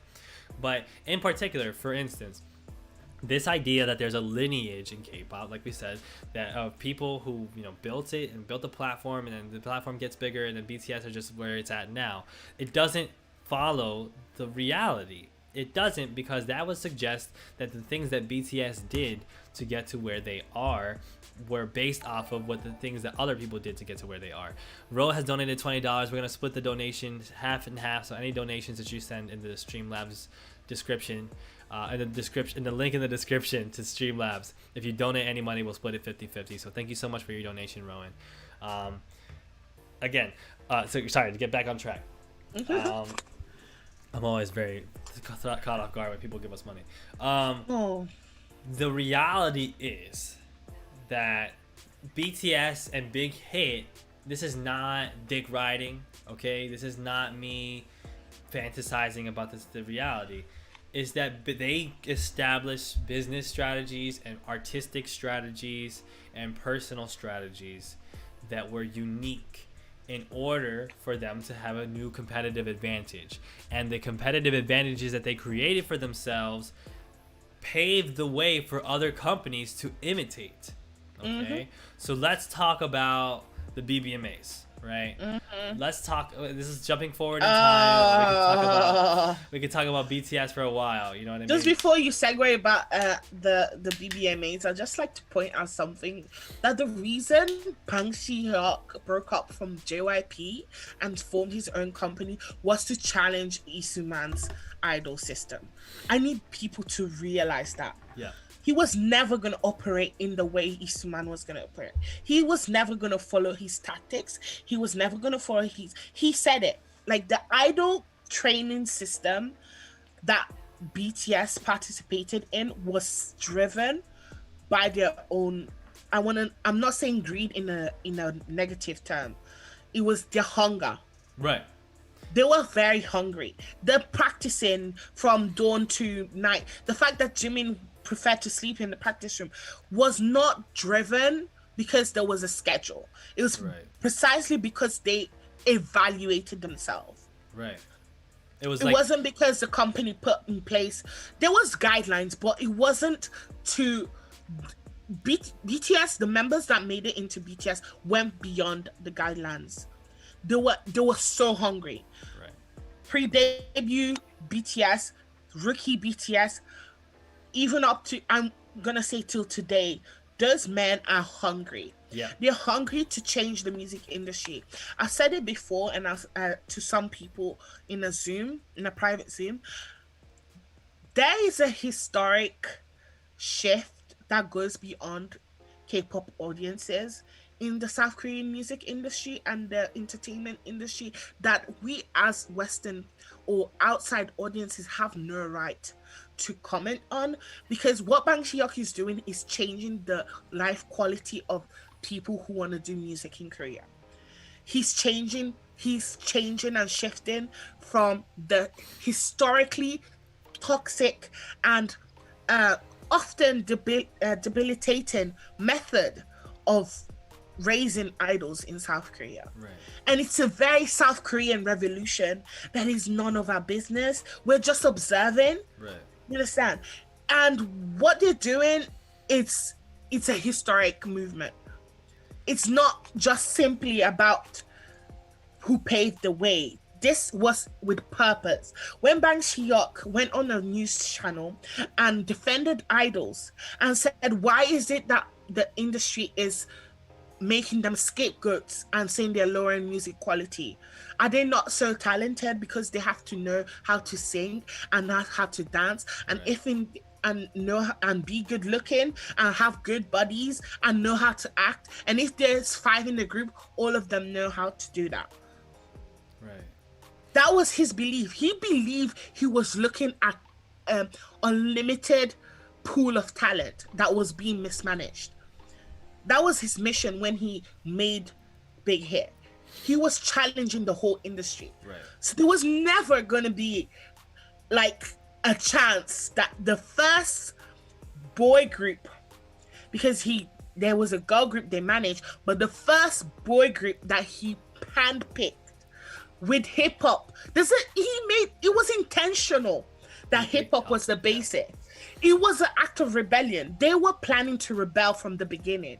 Right. A lot of people go into BTS thinking that it wasn't. They were planning to rebel. He gathered 7 like-minded young men that were not happy with the state of affairs in their country, were not happy with the idol trainee system, and they asked them difficult questions. And they wrote down those answers and wrote that, and we're just watching their history unfold, and it's a precedent for other companies. If BTS continues to succeed, it's not only ARMY's interest, it's in the interest of future fandoms that BTS continues to be the standard. Because then you have artists who don't have to change the way they sing according to, because JYP doesn't like, he only likes these singers to sing a certain way. They end up losing their color. He doesn't sell their artists' privacy like SM does.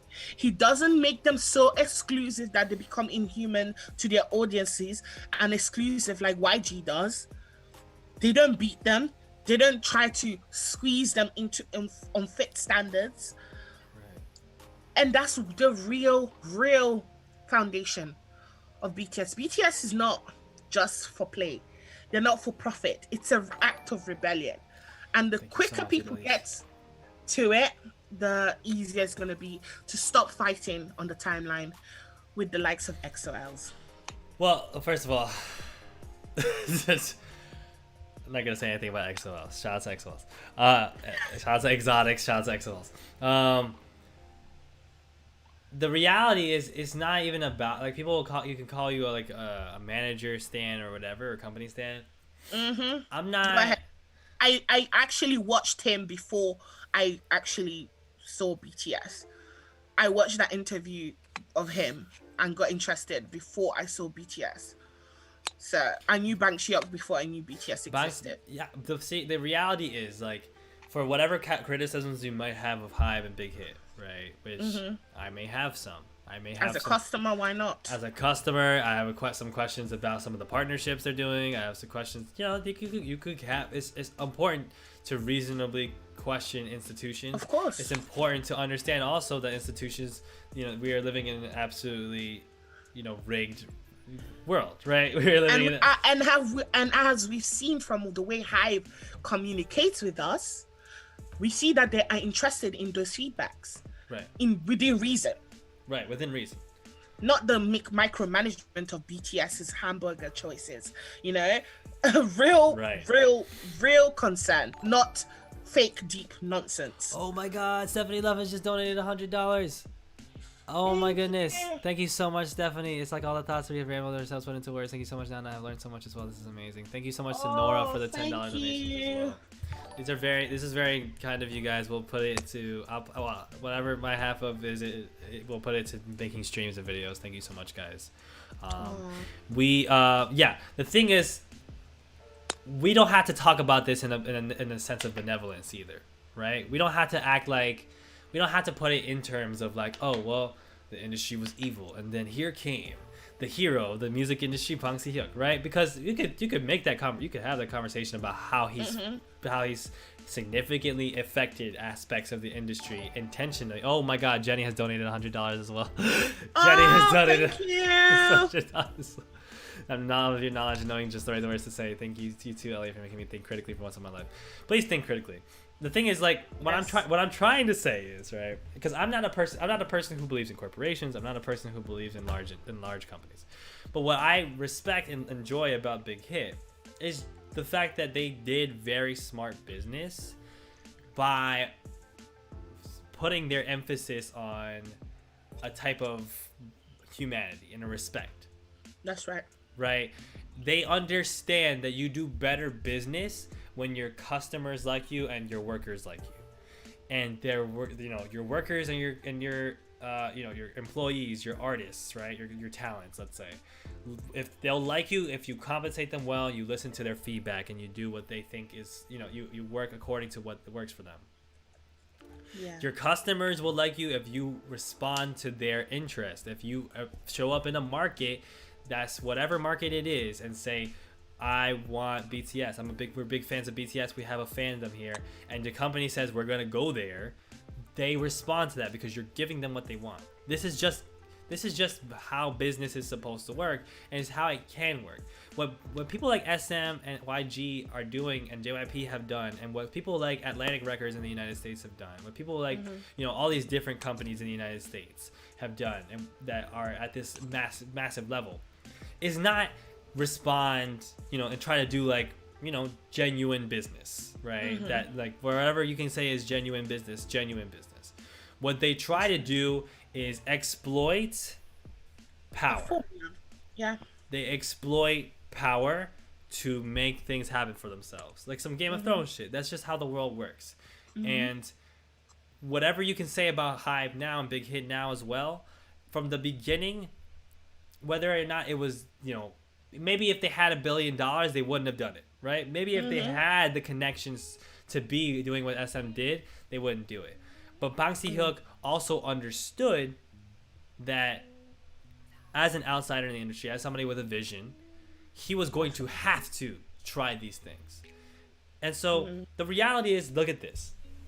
When we talk about the BBMAs and we talk about the different things that Big Hit did to respond, but you just mentioned that BTS were one of the first, maybe the first group in K-pop to really start just putting out lots of contents, pre-debut, regular contents. Oh my God, Nora has donated $100 as well. Thank you so much, Nora. Oh my gosh, thank you everyone. You guys are amazing. You guys are sick. I love you guys so much. What BTS did from the beginning is, they posted these contents on accessible places for the international audience. People on the international audiences are on YouTube. They're like, let's put stuff on YouTube. People on the international audiences are on Twitter. They're like, let's put stuff on Twitter. Let's reach out on these platforms. Let's put a blog out that anybody can access. Okay? They did that, and now what's the precedent for every K-pop group? Put shit on YouTube.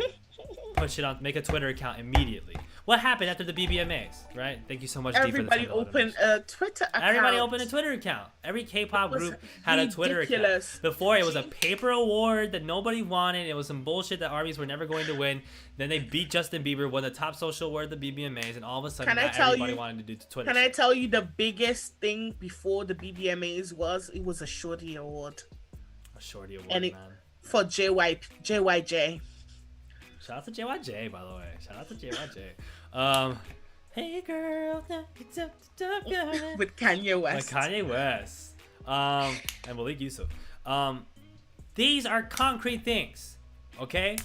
These are concrete things. Because you can see that's empirical. Forget all the embezzlement and the embellishment and me telling you tales. There is empirical evidence that you can literally go back and see. Oh, what is the cause for EXO and Blackpink, and why didn't they open in 2016? Why 2017? What happened in 2017 that made all these groups and their moms open their accounts on Twitter? It wasn't important. It was the BBMAs, before. And they recognize it was the BBMAs. And then let's 100%. Keep going.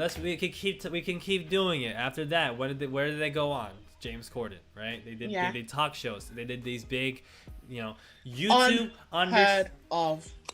These things happened. Why? Because of numbers. What are the things that people like these K-pop folks, these journalists and scholars also? Oh, these numbers of these fans are so numbers obsessed. All they care about is numbers. All they care about is this and that. They're just for bragging rights.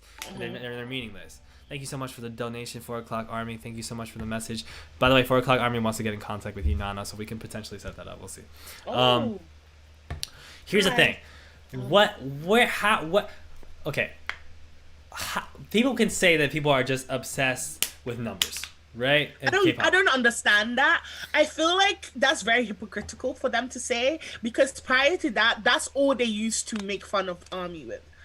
They were using their prestige to make fun of. Armies weren't coming on Twitter trying to fight with anyone. Right. All armies would go on Twitter and say, "Oh, BTS king." Everybody said that their group was king. Kings. You'd see, I'm Black is king, Infinite is king. But once an army said BTS was king, oh my days, come and see insults. You will find, I don't know what it was, whether it was because B was like more like was thought of to be better looking than Baekhyun. I don't know what it was. I don't know whether it's because BTS was really, really demanding KCON and their response. Because EXO went to KCON, Yeah, they did. but the response BTS got, they sold out KCON. Right. The when they were the headliners, they sold it out. Thank You you so understand much, what I'm Moni, for the saying? $50 donations. Female guests warrant higher donations. Well, I always get female guests on. I have to. Thank you so much, Moni. Hey, hi everyone. That was so kind. Yeah, like you were saying, regular things that armies were doing were getting them jumps, right? Yes, and also the reason why they had to start using numbers was because of media play. They had to push back for media play. The media play turned BTS into Big Bang wannabes. That was their label for such a long time. And for them to dislodge themselves from that label, there had to be empirical evidence showing that actually it doesn't benefit them to take from you, because evidence shows that they're doing better than you. And they were doing better. They were doing better than everybody. Gradually at that, there was steadily increase. There's never been a decline. There's always been an upward trend with BTS. Thank you so much, Evelyn. It's always been up. Yeah, and the thing is, which doesn't happen. It doesn't There's happen. a peak. There's a peak song for every group. I can name them. For 2 p.m. there was a peak song. You know, Heartbeat was their peak song. After that, everything was downwards. You know, they got all their CS deals. They got in as much dramas, as much TV appearances as they could, as much exclusive variety show attendances as they could, squeeze them into the space of 2 years, and then there was a steady decline after that. and the thing is, the reason people get so, people will then like look at us talk about this stuff, right? And be like, oh my god, here goes the armies again, just yelling about the past and yelling about how people were mean to them and yelling about how they're oppressed, even though their group is the biggest thing. But the thing is, it's bigger than BTS, right? Yeah. It's not just we're not worried about BTS's bank account. We know it's full. What we're concerned about is the dissemination of information and the dissemination of narratives that is, first of all, allowing people to just get away with just bullying people on social media, right? Exactly. Aside from that, what it's allowing people to do is overlook the complexities and the interesting stories and the lessons that can be learned within BTS's story. If people don't acknowledge the fact that BTS and Big Hit did things that were unique, that changed K-pop and paved a new way for K-pop, then how are we going to talk about the expansion of K-pop into the West? And if we can't talk about the expansion of K-pop globally, if we can't talk about the expansion of Korean and Asian industries globally, which are coming, a great deal in part through the K-culture wave, through the Hallyu wave, and in great part through the BTS wave. If we can't talk about these things properly, what the hell is going to happen to these industries? How the hell are these artists and these people going to have their stories told in the proper way? How the hell are we going to have real conversations about how to break down conversations, like how to break down Orientalist ideas about artists and entertainment industries in America that still predicate their entire knowledge on K-pop on they're all robots that have been put through a factory system, and how stupid are you to like BTS? Like, how the hell are we going to address any of this shit if we can't at least have a conversation to say, hey, you know what, when BTS came around, they changed some shit, and we can't even say that? So of course we're gonna fucking yell about it. You know why? Because it's 2021 and people are still jumping down your throat for suggesting these kinds of things, despite the fact that, first of all, they're gonna get jumped back. They like it because they think that they're somehow entitled to it. You're not offering proper discourse about the conversation. If you're not having the proper discourse about the conversation, I don't give a fuck what kind of group you like. I don't give a fuck if you're a multi or not. The problem is that motherfuckers, call themselves multis and then use it as a proxy to feel like they're entitled to talk about things that they haven't actually studied. Like you don't know the history of what BTS did and how BTS had, issues with these different companies, what BTS did differently, what armies had to deal with, and then you want to talk about how all the fandoms have to get along. What do you mean? Like, people are never getting along in K-pop in general, and suddenly you want to square it as an army issue. These kinds of things wouldn't happen if motherfuckers did their research for 2 seconds. Exactly. So if you see people like us get angry about shit, it's because this has huge ripple effects within the K-pop discourse space, within the Asian culture discourse space. It's selling a false narrative. It's selling a false narrative. Like, people are saying, are literally telling fairy tales. Why are you embezzling the truth? There is nothing like solidarities among like K-pop fandoms. It wasn't when we talk about K-pop and we want to differentiate, is not because we look down on Korean pop music. It's because that's genuinely not what it's known as. Yeah. It's a very Western intake, and it's also part of the xenophobia towards Korean industry. Yeah. Because why are you naming something K-pop when it's not indicative of the popular music in Korea? Right. When it's a niche. And then that also allows them to take that niche and say, well, look at them, that's all they're known for. Let's dismiss this Asian. Let's dismiss Hyoko. Let's dismiss, Hazy and Dean. Let's dismiss all the solo artists, King Mo, and like Sonya and Tasha and Drunken Tiger. Let's dismiss Epic High. How dare you put Epic High in the same sphere? And it's not an insult when I say how dare you. It's because it's true. Epic High, and would you put Tupac next to Cordon Bleu or whatever that sing Push It to the Limit? Which is a bop. We can accept that they're bops, but their seriousness at 2 different levels, right? With all mediums of entertainment are necessary. We need the child-friendly songs. We need the kid bop. We need the idol music. We need it. But let's be careful and make sure that we realize that that is not the facet of all of one industry. Let's not then muddle the lines and then try and put people where they don't belong or identify as. Labels are unnecessary in the first place, but we can recognize that certain things cater to certain people, right? It's not recognizing that does not mean we're boxing them in. It just means that we recognize that it's not every audience that will digest content the same way. Right. So like when I see K-pop stans going into Korean hip-hop and saying, I never liked hip-hop, but when I came into K-pop, I started liking hip-hop, then I'm gonna have to start questioning your anti-blackness, my child, because what the fuck do you mean? Right. I always thought hip-hop was about women and money and cars. It's like, what do you mean? You mean mainstream?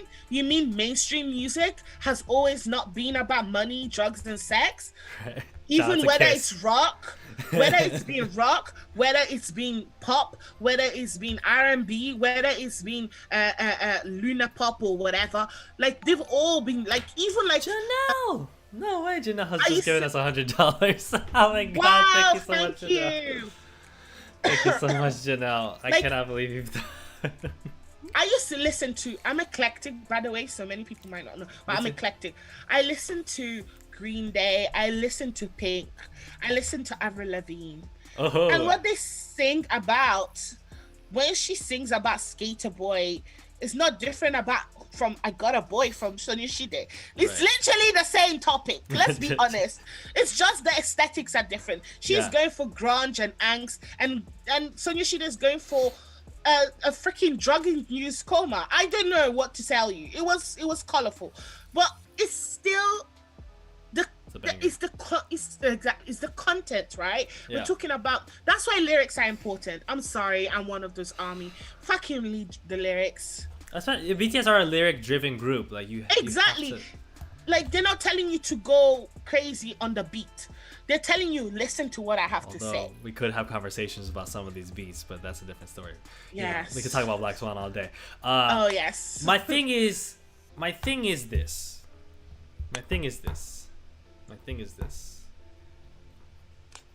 K-pop, we have just established tonight, the entire K-pop industry as it has stood over the past few years, especially prior to BTS, was founded on stalking. It was founded on over-sexualization. It was founded on Wait, what was that? Boy toys. It was founded on boy toys. It was founded on xenophobia. It was founded on invasion of privacy. It was founded on predatory relationships. It was founded on corporal punishment. It was founded on not giving money or any type of help to your artists. It was founded on all of these principles that were established by SM in accordance with the embezzlement of funds by Lee Soo-man, and in accordance with his hand-in-hand relationship with the Korean government, which has allowed him to do so. It was in the interest to silence. Shouldn't be too much rebellion. The whole purpose of everything you're standing. You want to talk about BTS fandom is the same as every other fandom. Everything you're standing on, if you're part of an SM fandom, is based on stalking and child abuse. That's right. That's what it's based off of. It's not to say that you support it. Of course you don't. Most SM stands don't support any of the shit that SM does, right? It's still the reality. It's still there's a lot of company stands, but they're just loud and old. Okay, a lot of SM stands are still not gonna give a. I mean SM stands is different. What I'm talking about is a lot of stands of SM groups. XOLs, ELF, whatever, have a negative connotation of the company. Let's say that, right? At the very, or are just, I like K-pop. I don't give a shit about companies, right? So what I'm saying to you is not you condone these things. What I'm saying to you is when you hear the information come from a certain place, understand that there's a lineage to how that information got there. Okay? Right. If you're hearing information being talked about by other K-pop stands, by second-gen K-pop stands, by fans of SM groups, by fans of multi-stands of different groups, but not really fans of BTS, you're hearing a lineage of information. Okay, there's stuff coming from all these different types of places. Information does not just generate in one place. Information is disseminated over histories and ends up in people's brains, and then they pass it on to other people. Okay, that's right. And so when you hear all this misinformation about BTS didn't pave the way, Boa paved the way for BTS, right? Whether it's somebody like Cat Black saying it, who's literally just not even a K-pop commentator, is just literally like a trans rights activist who makes YouTube videos. Like, among other things, it's like a very smart YouTuber, but has this idea in mind. Why? Because that was put in the fucking fandom. That's what the fucking fan sites and the masters, as we discussed, they had control over the fandom, and they controlled, that's part of how these narratives are disseminated.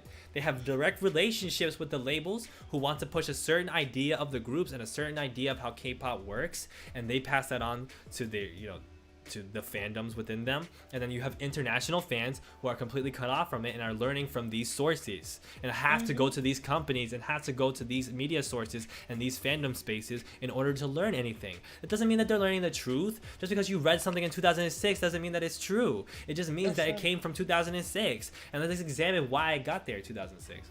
So what I get so fucking pissed off is because people act like everything is good and everything's the same, and it's not.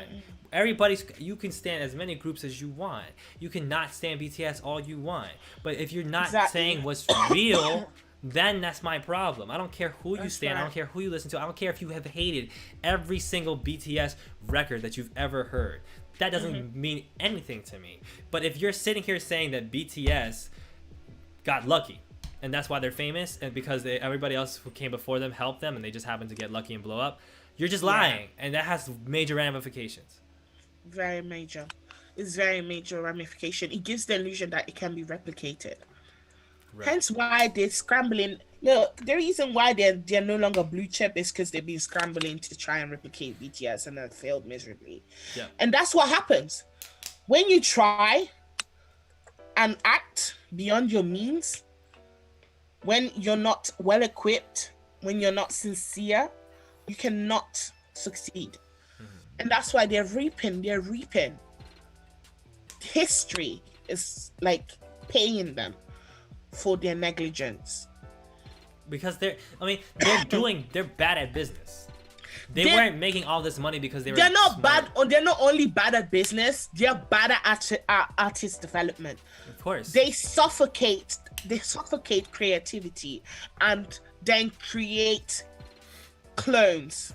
Because I hate to talk about things in a sense of like good versus evil, right? Because I Yeah. don't want to be sitting. I got other shit to do, right? Like you know me. I make music. I write. I'm just me. I'm not here getting any fucking checks from Big 8. I don't give a That's fuck. right. And I'm not here to turn history into this bullshit idea of good versus evil. Okay, except BTS. BTS are the only pure force of good in the human Exactly. history. But retire, Thank you. it's impossible for me to read through all these messages, guys. But it's still very kind. I really appreciate them. I'll hopefully get the time to look through some of them. These artists, these music labels that are big businesses, are bad at business and bad at music. Yes. They're bad at music. I don't give a fuck. Bad. Like, they're bad at it. The songs succeed in spite of the management. They succeed in spite of the label. Exactly. Because if they knew what they were doing in developing artists, they would be able to develop. Even an artist like Doja Cat right now in the United States is an artist, with a lot of label push in a certain sense. But people the label figures out how to put her in a good position to succeed and be unique and be dynamic. We don't get that. You have artists all over the K-pop industry who have talent and who have applied so much effort, but have no, creative liberty or ideas of how, like, they're not put in any good position to do shit. And even when they get creative liberty, the creative liberty that they have is limited to what the label can allow you to put out. It's not like they're gonna put a drop of but BTS dropped a fucking song that could have got them fucking blacklisted by the Korean government. Tell me about it. And people don't know that shit. That's the shit that fucking pisses me off. That's the shit that it's armies in here. It's gonna, I swear to God, it's gonna be armies in here, but it's armies all the time while you bring this shit up. Where you mentioned the fact that Am I Wrong came out and they literally performed it on national television. It was a not very thinly veiled reference to the government corrupt the administration that was in place They that was literally widely unpopular. wanted a minister that called the people pigs and dogs. The pigs and dogs. That's a Jungi line. They literally risked being blacklisted by the fucking government. And nobody's fucking talking about that. Tell me who in the United States is doing that shit. Tell me I love fucking Drake, bro. Drake is not getting blacklisted anytime soon. You wouldn't even get blacklisted by the fucking Trump government, bro. This is the type of shit that I'm not breaking this shit up because hundreds of artists were getting blacklisted. Can we say about blacklisted? The fact that they went the day after during the Sewell Memorial, and we found out how many years later? Years later, they didn't brag about it. They didn't say shit. It was underground knowledge, but when they confirmed it, when Jane confirmed that Spring Day was about Sewell in some aspect, they know what they. I've said it. They knew what they did. I know BTS looks so sweet and cute and delicious and wonderful and pretty and but I need people to realize that these are men who have grown up being humiliated and never lost the essence of their purpose. They could have strayed. They could have bent. They could have compromised. They could have fallen in line had they not had a number of things. Because if Big Bang Hyuk wasn't adamant about authenticity, if the company wasn't adamant about not doing things just for the sake of doing them and then just for profit. Yeah. You understand? Because I watched his seminar he did. He talked about the fact that they would halt their activities for them to release an album. It's unheard of because during the period between an album and the next album, that's where idols are the most active, going on variety show. BTS never did that. They never did that because they were there to be musicians. They weren't there to just be entertainers. And yes, they're entertainers. Yes, they do fun stuff. But the essence, the core is being music all along. It's always been music. And what they're seeing now is the reward of their sincerity. And they have never been. And I hate when people just think BTS are naive. I have never seen such a freaking introspective group of men. They're And very it's introspective difficult. since day one too. Difficult. Those logs, I beg you guys, if you can, all of you that are listening, if you can't go back to the beginning and watch every single log to get to know BTS, at least watch the Rise of Bangtan docu-series, because you will see the growth of perspective. You will see them going from saying stuff like men don't do this to ignoring that toxic masculinity. Isn't it exhilarating to watch people grow? It was so exhilarating. The past 8 years for me has been exhilarating. They have blossomed into one of the most fascinating, most compelling men I've seen in a long time. And I've been a fangirl for a long ass time. But I've never felt so endeared by a growth of humans so much as BTS's growth. And please, guys, get to know BTS from their mouth. Don't listen to the timeline. Even don't listen to me. Go and listen to them. Go and read their article responses. When we say they apologize, go and read the articles where they apologize. A lot of the times, these apologies and introspective criticism are written because they go ask questions. I'll give you an example. RM's major apology with the West Side Till I Die was on an article. It was asked question. He talked about how he thought that was his way of respecting hip hop. He found out that was not respect. He talked about Warren G teaching him and him understanding. He talks about in 2017 about him thinking that he couldn't hurt people from his ways, but learning that he should actually listen to feedback. That of course there's going to be hate, but not all feedback that sounded hateful was hateful. That he'll try and understand people's perspective. Isn't that wonderful? Isn't that great to see people like that change? That's why I feel very personally offended when people hold them to this impossible hatred and standard and say that they're anti-black.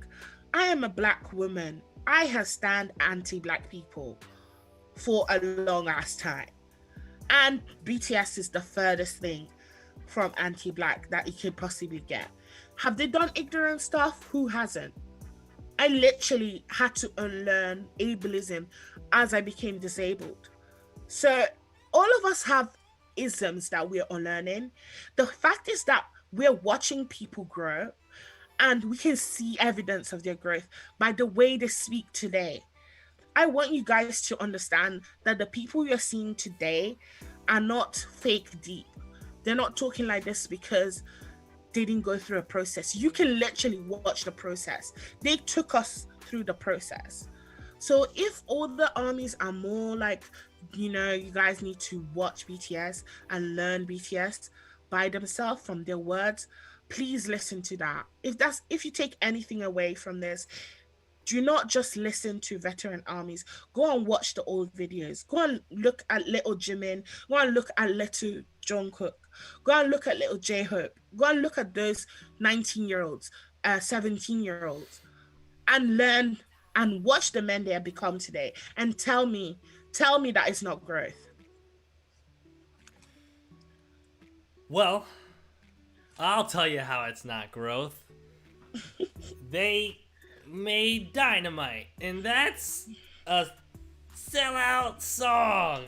Oh my goodness me. Isn't that the most freaking stupid thing I've ever heard in my life? It just doesn't make any sense. My problem is, like, if people want to make critique, like, I'm not gonna speak. I would never speak about, at least I would try never to speak about, like, other people of different marginalized backgrounds that I don't belong to talking about certain things. Thank you so much. Yeah. Thank you so much, bro. I wouldn't speak over them. I don't. That's not my goal. My problem is when people come from that place, and clearly they're not respecting it in their own lives because they're going on to support and stand people that do worse shit. Mm-hmm. It's like that's not me. That's the farthest I step into the conversation, and I don't step into it on Twitter or whatever because it's like, dog, it's not. It's not for me. No. But for me, it's like, if we want to have a conversation about it, let's have a productive conversation about it.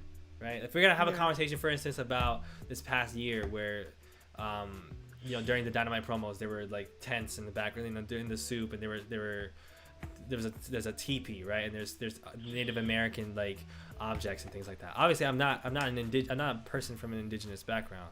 I want to listen to those groups and have a productive conversation, and then try to email the company, right? Have that kind of conversation, right?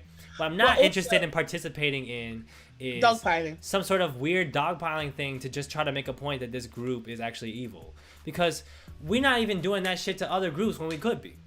There's a motherfucker. I swear to God, every other day there's some fucking news about a K-pop group doing some wild shit.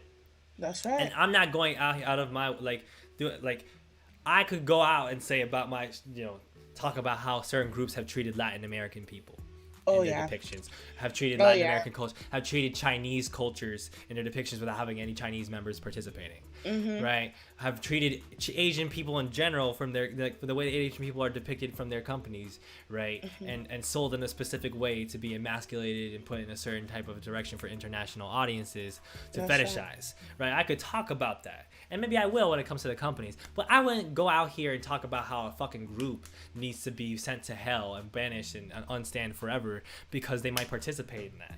So that's the difference. What you could and that's the most I'm gonna say, because I'm not really interested in participating beyond that, because I'm not even trying to sit here and say that somebody can't find some shit wrong, or that somebody can't, like, literally, as I said, I don't give a fuck if you don't like a single BTS song. I don't give a fuck if you hate BTS's guts personally. Like, if you hate their guts, it's not my problem, right? If you have a problem with something that they did that you find offensive, that's your conversation. Let's have a conversation, whatever. My problem is when people see the facts and deny them. That's right. The facts are there. I can't have an opinion about somebody's personality that I've never met. I can't have an opinion about somebody's personality that's not me. Okay? Right. I can't sit here and say that person's evil necessarily. What I can say is what they did and what they didn't do. And then I can say, based on those things, what potentially might need to come from that.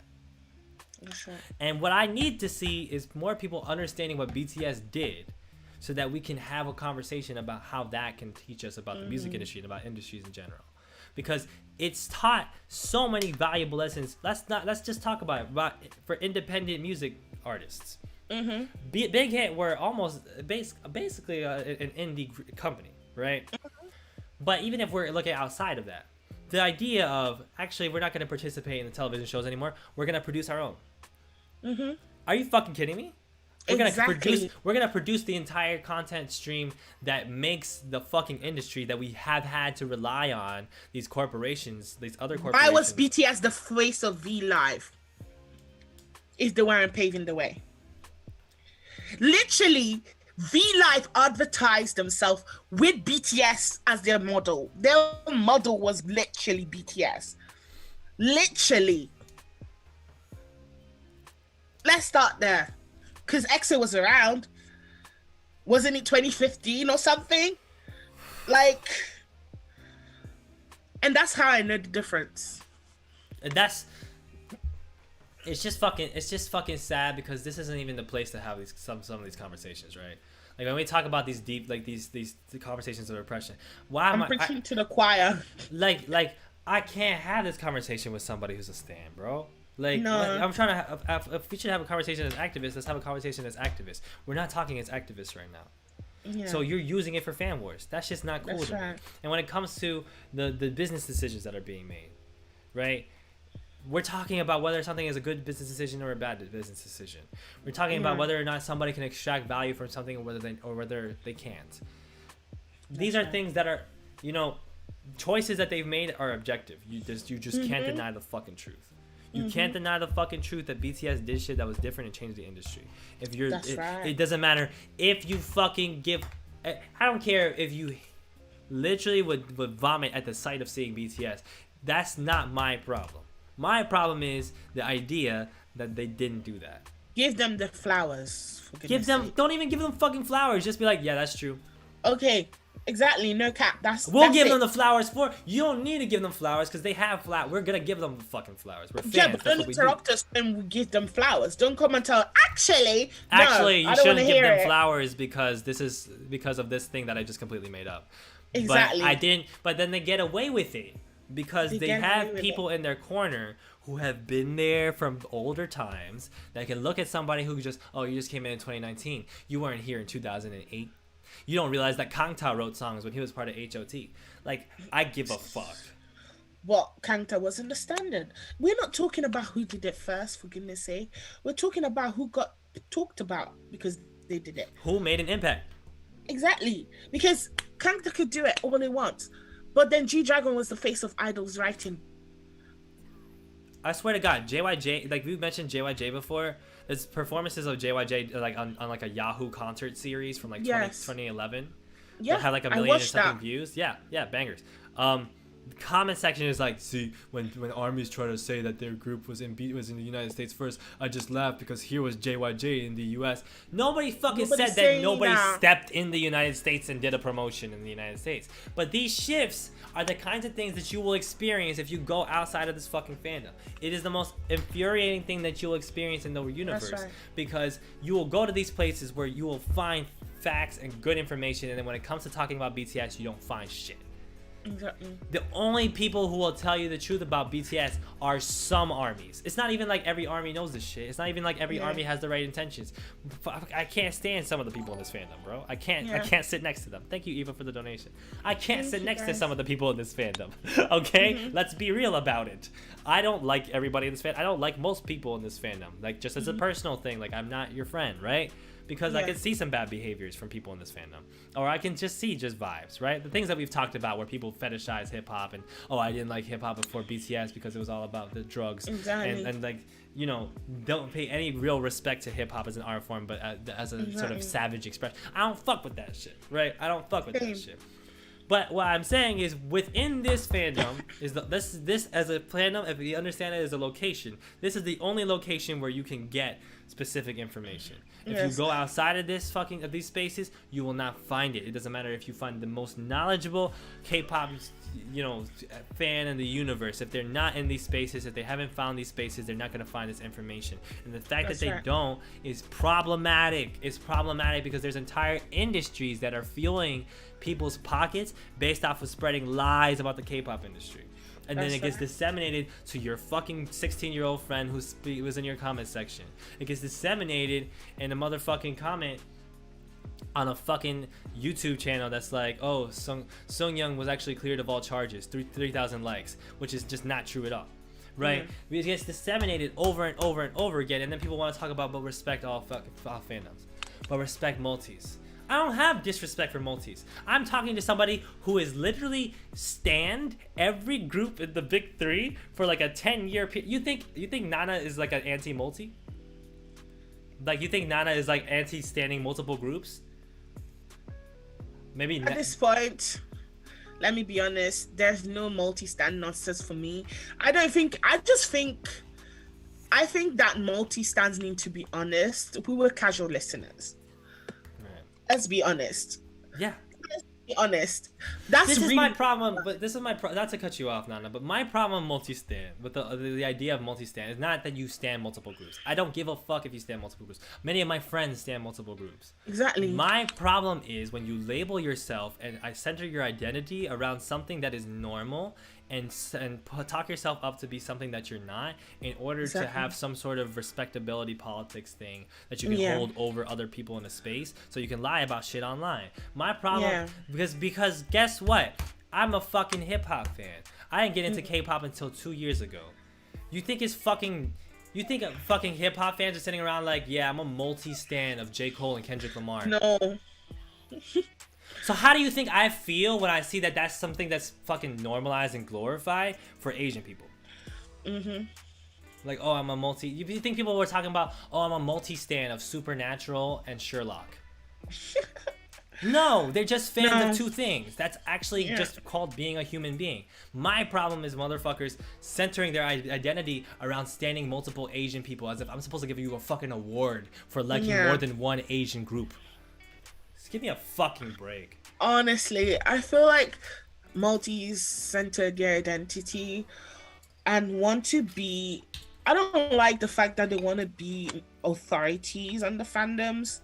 Like, that's why there's a saying in Army Twitter, like, the army is silent. I always found out this, that when someone says something, for example, someone could be a moo, like could be a stand of Mamamoo and be an army and a teamy, right? And then say something bad about Blackpink, but the Blinks will pick out the army in it, not the other fandoms. It'll just always be the army identity that will get picked on, and then it'll become armies always. No, not Muumuus always. It'll become armies always.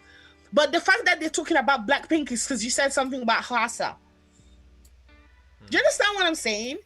The army is always silent when it's for the benefit of BTS, but always loud when it's to call out someone. Yep. Exactly. Yep. And I don't want people to come and make themselves spokesperson of a fandom that they don't actively participate We are not. I mean, I don't like spokespeople for fandoms in general. There's levels to this shit. Like, honestly, I don't quantify you as an army if you don't read the lyrics.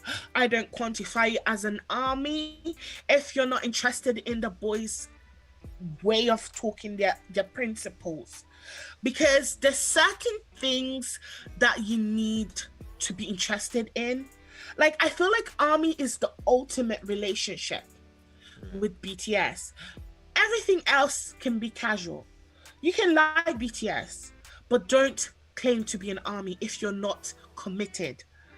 Right. It's the lack of commitment and then wanting to be an army that pisses me off. How are you going to be saying you're an army and say I shouldn't stream? How are you going to be saying you're an army and say we shouldn't read lyrics? How are you going to be saying you're an army and say we shouldn't buy albums? My problem with that is, you know what? My problem with that is... It's not a fact that you can't do it. It's the fact that you're discouraging people to exactly. do it. That's I don't give a fuck. You could call yourself an army and stream a song and literally like only have streamed like 3 of their songs. I don't give a shit. You can call yourself what you want, right? My problem is when you go and you're like, but other people can do. No, you don't get to determine that for anybody. Nobody in this fandom, not even BTS chart data, gets to go on Twitter and say armies can only do this and have it be against the whole things that army, especially the things that armies organize around, like fucking streaming, bro. Exactly. You think I'm out here playing shit from a streaming playlist every day? That's not me. That's not what I do. I stream records when I like to listen to them. Exactly. I stream records the first 24 hours, and then afterwards I'm mostly just like, you know, lightly, but you know, aggressively lightly listening. Whenever I want to listen. I'm not somebody who's like an organizer of shit. But what I'm not gonna do is be like, hey, that streaming shit is stupid. Because what the fuck right do I have? Exactly. To say that to anybody? Because we know we're doing it for a reason. We're doing this because of the symbiotic relationship we have with BTS. Hence why we took the name Army. And to be honest, I feel like people should not come and try and discombobulate Army culture. Every fandom has a modus operandi, and our modus operandi for BTS, since they were humiliated, is we're gonna make them so fucking untouchable that you're not gonna be able to humiliate them ever again. That has always been what Army operate on, and I'm fucking sick and tired of these bitches coming in here and acting as if there is an expiry date to that promise. When Army's made that promise, we were serious. You're not supposed, because it's, for me, I look at it and it's like, dog, it's bigger than BTS. It's legitimately bigger than BTS. Like, how the fuck am I supposed to feel if y'all just want to be okay with people who are literally like making up rumors about BTS? Mm-hmm. Like, if you're sitting here and you're like, oh yeah, but those are my moods, but they're like nice, it's just like that. No, this motherfucker's spreading sexual assault rumors. Like, what am I supposed to respect? These are the things that I don't, and that's why I say about multi. Like, even if you call yourself a multi, it's just like, okay, cool. That's like how you classify your listening of different things. My problem is this culture of thing, where people try to gain legitimacy and celebrate doing something that is perfectly normal in order to put down other people for doing things that your whole shit stands on it. It's the shit that I fucking find hilarious about, you know. It's like telling people who are cosplay fans, making fun of cosplay. But that's their modus operandi. That's literally how they operate. You can't come into Army who are famous for streaming and buying and being 100% the backbone of BTS to not be suddenly the spinal cord. You're telling them to disengage. You just be like, hey, just chill out. Don't do the thing that you're doing because guess what? It's not. And people talk about streaming as if it's like this fucking labor camp, bro. It's Oh my I'm playing God. a song that I like. Exactly. Dog, motherfuckers Literally. play video games for 10 hours a day in a row in a fucking day, and I can't listen to a song 10 times. Suck my dick, bro. Yeah, honestly, like I stream every single day. I stream in my why? Because I I like the love songs. music. I love listening to music. I can't stay in a quiet room. My house, like everybody in my house knows that I play a playlist. I swap playlists. I go from BTS to Doja Cat to Tony Braxton to freaking like I don't know to Taste. Foo Fighters to freaking Erasmus. You know, it does has no fucking correlation. Like, but I'm listening to music. But there's never like even now before when you went on a break, I literally switched play on my Spotify because I can't stand to be in a quiet room. Right. Right. And I can afford to do that because I'm always on my laptop or I'm always reading or I'm doing something else, you know? And Right. can I say something? Yeah, A lot I of mean, people why not? a lot of people make broad statements like, oh, I have a life. Well, excuse me, there's disabled people like me who don't have a life, if you like to say. And yes, we listen to music every single day because it's a fun activity. And no, we don't have to go out for it. We can do it at home. A lot of us sit at home and watch whatever we're watching and still listen to music. So, like, don't be so narrow minded. Don't use your abilities to measure an activity or Right. access to an activity because a lot of people can't go to concerts. So, listening to their idols' music on a playlist for 16 hours a day is probably the closest they'll get to it. Don't be fucking insensitive. Like, there's It's people fun. like me It's around. just people's joy. Like people do. Everybody does wild ass shit for fun and for joy Exactly. and for pleasure and for for life. Everybody has a thing where it's damn. I've watched this anime 5 times. I'm like, how have you Exactly. watched Naruto 5 times, bro? It's ten It's thousand so long. episodes. Exactly. That's 5 years of your life that you have just spent. But I'm an Exactly. aficionado. I'm a fan. But when it comes to I happen to stream a BTS record 1,000 times, and people are like, oh well you got fucking charged for it. Oh, that's so you're like a worker. It's like, bro, if people want to add their own like fucking algorithms for it, and that's what's fun for them, then let them do it. Nobody's forcing them to do it. Mm-hmm. But motherfuckers are not really interested in having a conversation about people's humanity. Mm-hmm. They just want to make fun of shit, and that's why Mm. I don't argue with shit. I'm yelling and I'm getting I don't get angry at fucking aunties. Like I don't, because I'm Yeah. not interested in talking to you. I get angry when I talk to you guys because I'm just like sitting here and I see every fucking day how people will get like whether it's just regular people I don't know, strangers, or it's friends, or it's whatever, or it's just on the news, or it's in the fucking Twitter, like it's on the top 100, or it's another press conference, or it's another article on Billboard, just bullshit after bullshit after bullshit, and I'm Yeah. sitting here like motherfuckers are getting passively brainwashed, because that's how media works. It's passive brainwash, bro. The shit that you think about, the shit that you thought about Asian people, the shit that you thought about South Korea and North Korea, the shit that you thought about China, the shit that you thought about Japan, the shit that's this shit is casual brainwashing that happens over and over Yeah. again. It just so happens that in this case, it's a lot of it is related to BTS. But I'm Yeah. gonna say this, and I'm gonna close the stream because it's Yeah. almost 2 a.m. and I know it's morning time for you. Yeah, 6 a.m. now. I'm gonna say this, and I've said this before. I'm gonna say this again. It's bigger than BTS. It's really bigger Honestly. than BTS. Motherfuckers are That's like, right. oh, it's just your. First of all, it's really lame to just be like, oh, it's just a K-pop group, because it's like, bro, it's like, Why? yeah, it's first of all, Why it's, are they just? Why why are they belittle just, oh, them? it's just a K-pop group. Well, I'm sorry, it's not as legitimate as your little Football team. your little football team, your little 4-piece British rock band. But aside from that, people have this idea like, oh well, we can just let this shit go because no harm, no foul. We're winning anyway. No, if you No. let this shit go, you're It's teaching a people narrative, yeah. lies about the reality. You're Yeah. teaching people lies about what the companies are actually doing. Think about a lot of the shit that you've learned today about SM and about these different. You didn't know this shit, right? You didn't know it. Why? Because that information was kept from you. The information was kept from you on purpose. All these K-pop journalists and all these K-pop scholars, they want to talk all day long about how they know all this stuff about K-pop, and yet why aren't you teaching people about masters? Why aren't you teaching people about fucking these scandals? Why aren't you reporting on these problems from these companies when they happen? Why are you not investigating the negative things? Why are you only making a living off of talking about things in a specific positive narrative that makes these companies all look united and good? Sanitize, yeah.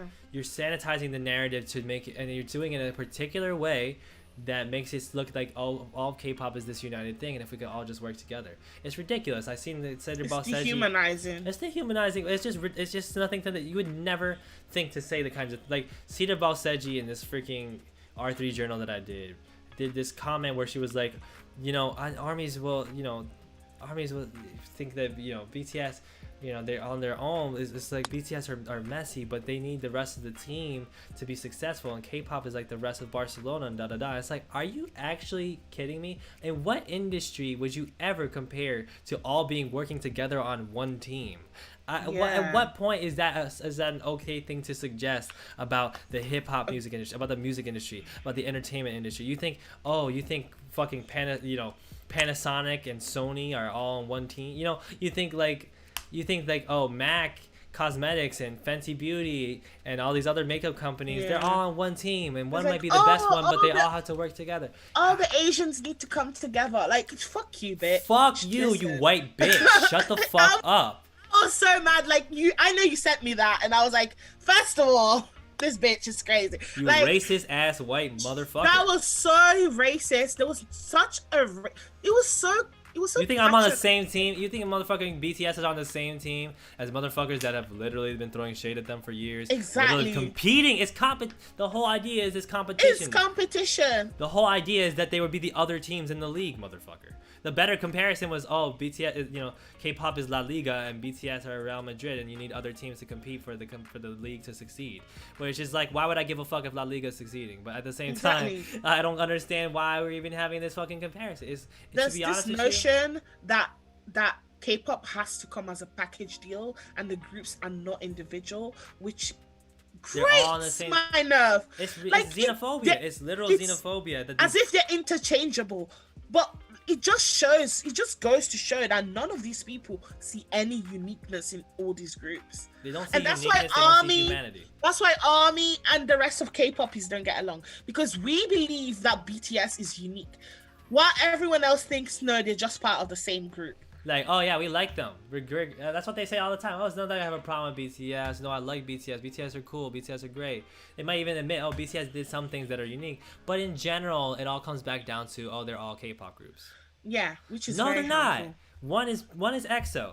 EXO make R&B music. EXO make pop music. EXO have 9 members. EXO have a specific history. EXO have Chinese members. EXO have this, and that. Another one is BTS. BTS have 7 members. Another one is Blackpink. Another one is this group. They're all different. Unique groups, and some of them and they all do different things, and they all have different histories and different fandoms. How am I supposed to sit here and act like they're all united in this fight to bring K-pop? I don't give a fuck. You think it does anything for me that K-pop is global?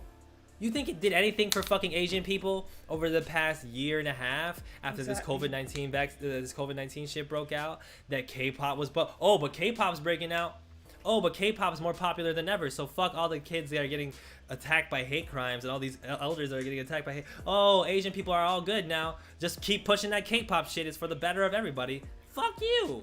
What the fuck are you talking about? It's like a new wave of like the model citizen type of thing that wants to come. In a way, they want to show like, oh look, this model citizen, they're the model minority. Look at them thriving, and look at them. Look at hip hop being sanitized. Oh, it's there is an agenda here, and the agenda is agendering, but we're clocking it. We're clocking it. We have to call. I mean, the thing is, I can't physically. I refuse to be a sheep. I refuse to be the sheep, and I also refuse to be the shepherd. To be honest with you, because exactly. I can't sit on this porch anymore, guys. Like, I don't want to be a dude who has to like contemplate whether or not he has to put his streams on unlisted or on public because he doesn't know if motherfucking K-pop stans are gonna take a clip out of context and then fucking start doxing me. I don't want to be the person talking about K-pop companies. I have good relationships with a couple of people in different industries. I don't want to be out here looking like, oh, worried one day I might burn a bridge and all of a sudden I can't eat as much as I was before because I can't get certain hookups. Like I don't want to be that person. I don't want to be sitting here being the I don't talk shit about K-pop person. But nobody's doing it. Nobody's doing it. Yeah. And that's why It's I'm the telling lack of honesty, it's the lack of honesty, it's the lack of transparency, it's the lack of real evidence and real like storytelling in like I don't like I just feel like there was no need for all the nonsense BTS received. no. Like it was too much. And are continuing to receive. It's still, and they're very aware. It's still today. Until today. That's why I feel like there's never gonna be a time where BTS is gonna be status quo and they're gonna be accepted and they're gonna be easily handed what they are. We're gonna keep fighting. And why? Because we're everything. We're an anomaly, and anomalies are not easily digested. And I think they recognize the position. Motherfuckers think like I do this shit because I want Seokjin to eat another steak. Like that's not. No. This is not.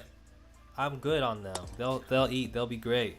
My fucking concern is the absolute lack of accountability and That's caution. Right. The absolute lack of respect for understanding the facts as they occur and then operating on it. Like that lack of respect demonstrates a lack of respect from certain places that why do I have a cut on my hand? How did that happen? Man, it's been a strange you're tapping that table pretty hard in anger.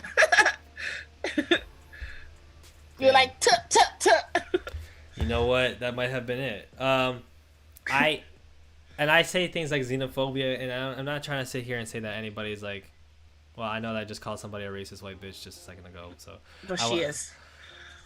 The truth, the streets. Look, I don't like. Look, that was mean. I retract that because I don't like to talk about people like that. But what I'm saying is, I don't respect that idea at all. Yeah. I don't respect that idea, and I don't respect that profession of being the white person who explains Korean things or Asian things to academic audiences, and then translates them all into these unified little groups of things that if we could just get them to be bigger, if we could just get anime to be bigger, like what are we talking about actually? Let's if K-pop will grow first of all when individuality grows. Exactly. Because humans need individuality to be showcased because we're not all supposed to be falling in line doing the same things. That's right. Additionally, K-pop is not some sort of team. It's not. We're not team K-pop. And that's the difference between us and second gen. And you talked about this before, and maybe one day we'll have another stream talking specifically about second gen K-pop stands or whatever. But like second gen K-pop stands have this idea like it's all team K-pop. It's not team K-pop. It's not. Mm-hmm. It's never been team K-pop. I wish they said that it's team K-pop because they have no access, so we can move on. Because that would be the truth. It's team K-pop because it makes me money. That's just say it. Just say it's team K-pop because that's how I get to write for this, and then that way we can just understand it and let you be the let that be that. But we don't have that in this industry, and you know what? I'm tired of talking about it. To be honest with you guys, this stream has been really great. I don't know if I want to keep it up because there's a lot that was discussed here. Yeah. And I get nervous about that. And people are crazy. People can, well, I won't say crazy, but people can be quite passionate about these things. Mm-hmm. What I'm going to say is I'm going to keep it unlisted. You guys all have the link to the thing, so if you need to watch it again, the unlisted link will be with you. Share it to people who want to see it. And don't worry, because this isn't going to be the last time that we talk about this shit. This is going to be the last time we talk about this shit. And one day there's going to be real documented, solid-ass shit that's going to be written. But these live streams are not meant to be recorded history, to be honest with you. This was just a fun chat that I think revealed a lot, and it was a lot of fun. It's almost 4 hours now, and we need to call it. So Nana, thank you so much for talking. I knew that this was going to be a great idea. Thank you for having me. It was an absolute pleasure to have you. I'm gonna send you your half as well of the donations, Oh, thank you so and much. maybe we'll do this again maybe next week or something. I don't know. Yes, I'm always available. All right. Well, then, if you're always available, we'll talk. We'll be in touch. Thank you guys all for All coming right. out, and thank you guys for supporting. And just know that I respect all of you guys' humanity, and all I ask is that for people to respect mine. So until then, have a great night. Oh wow, Elliot, that was great. Wasn't it? Hold on, I'm gonna hang up.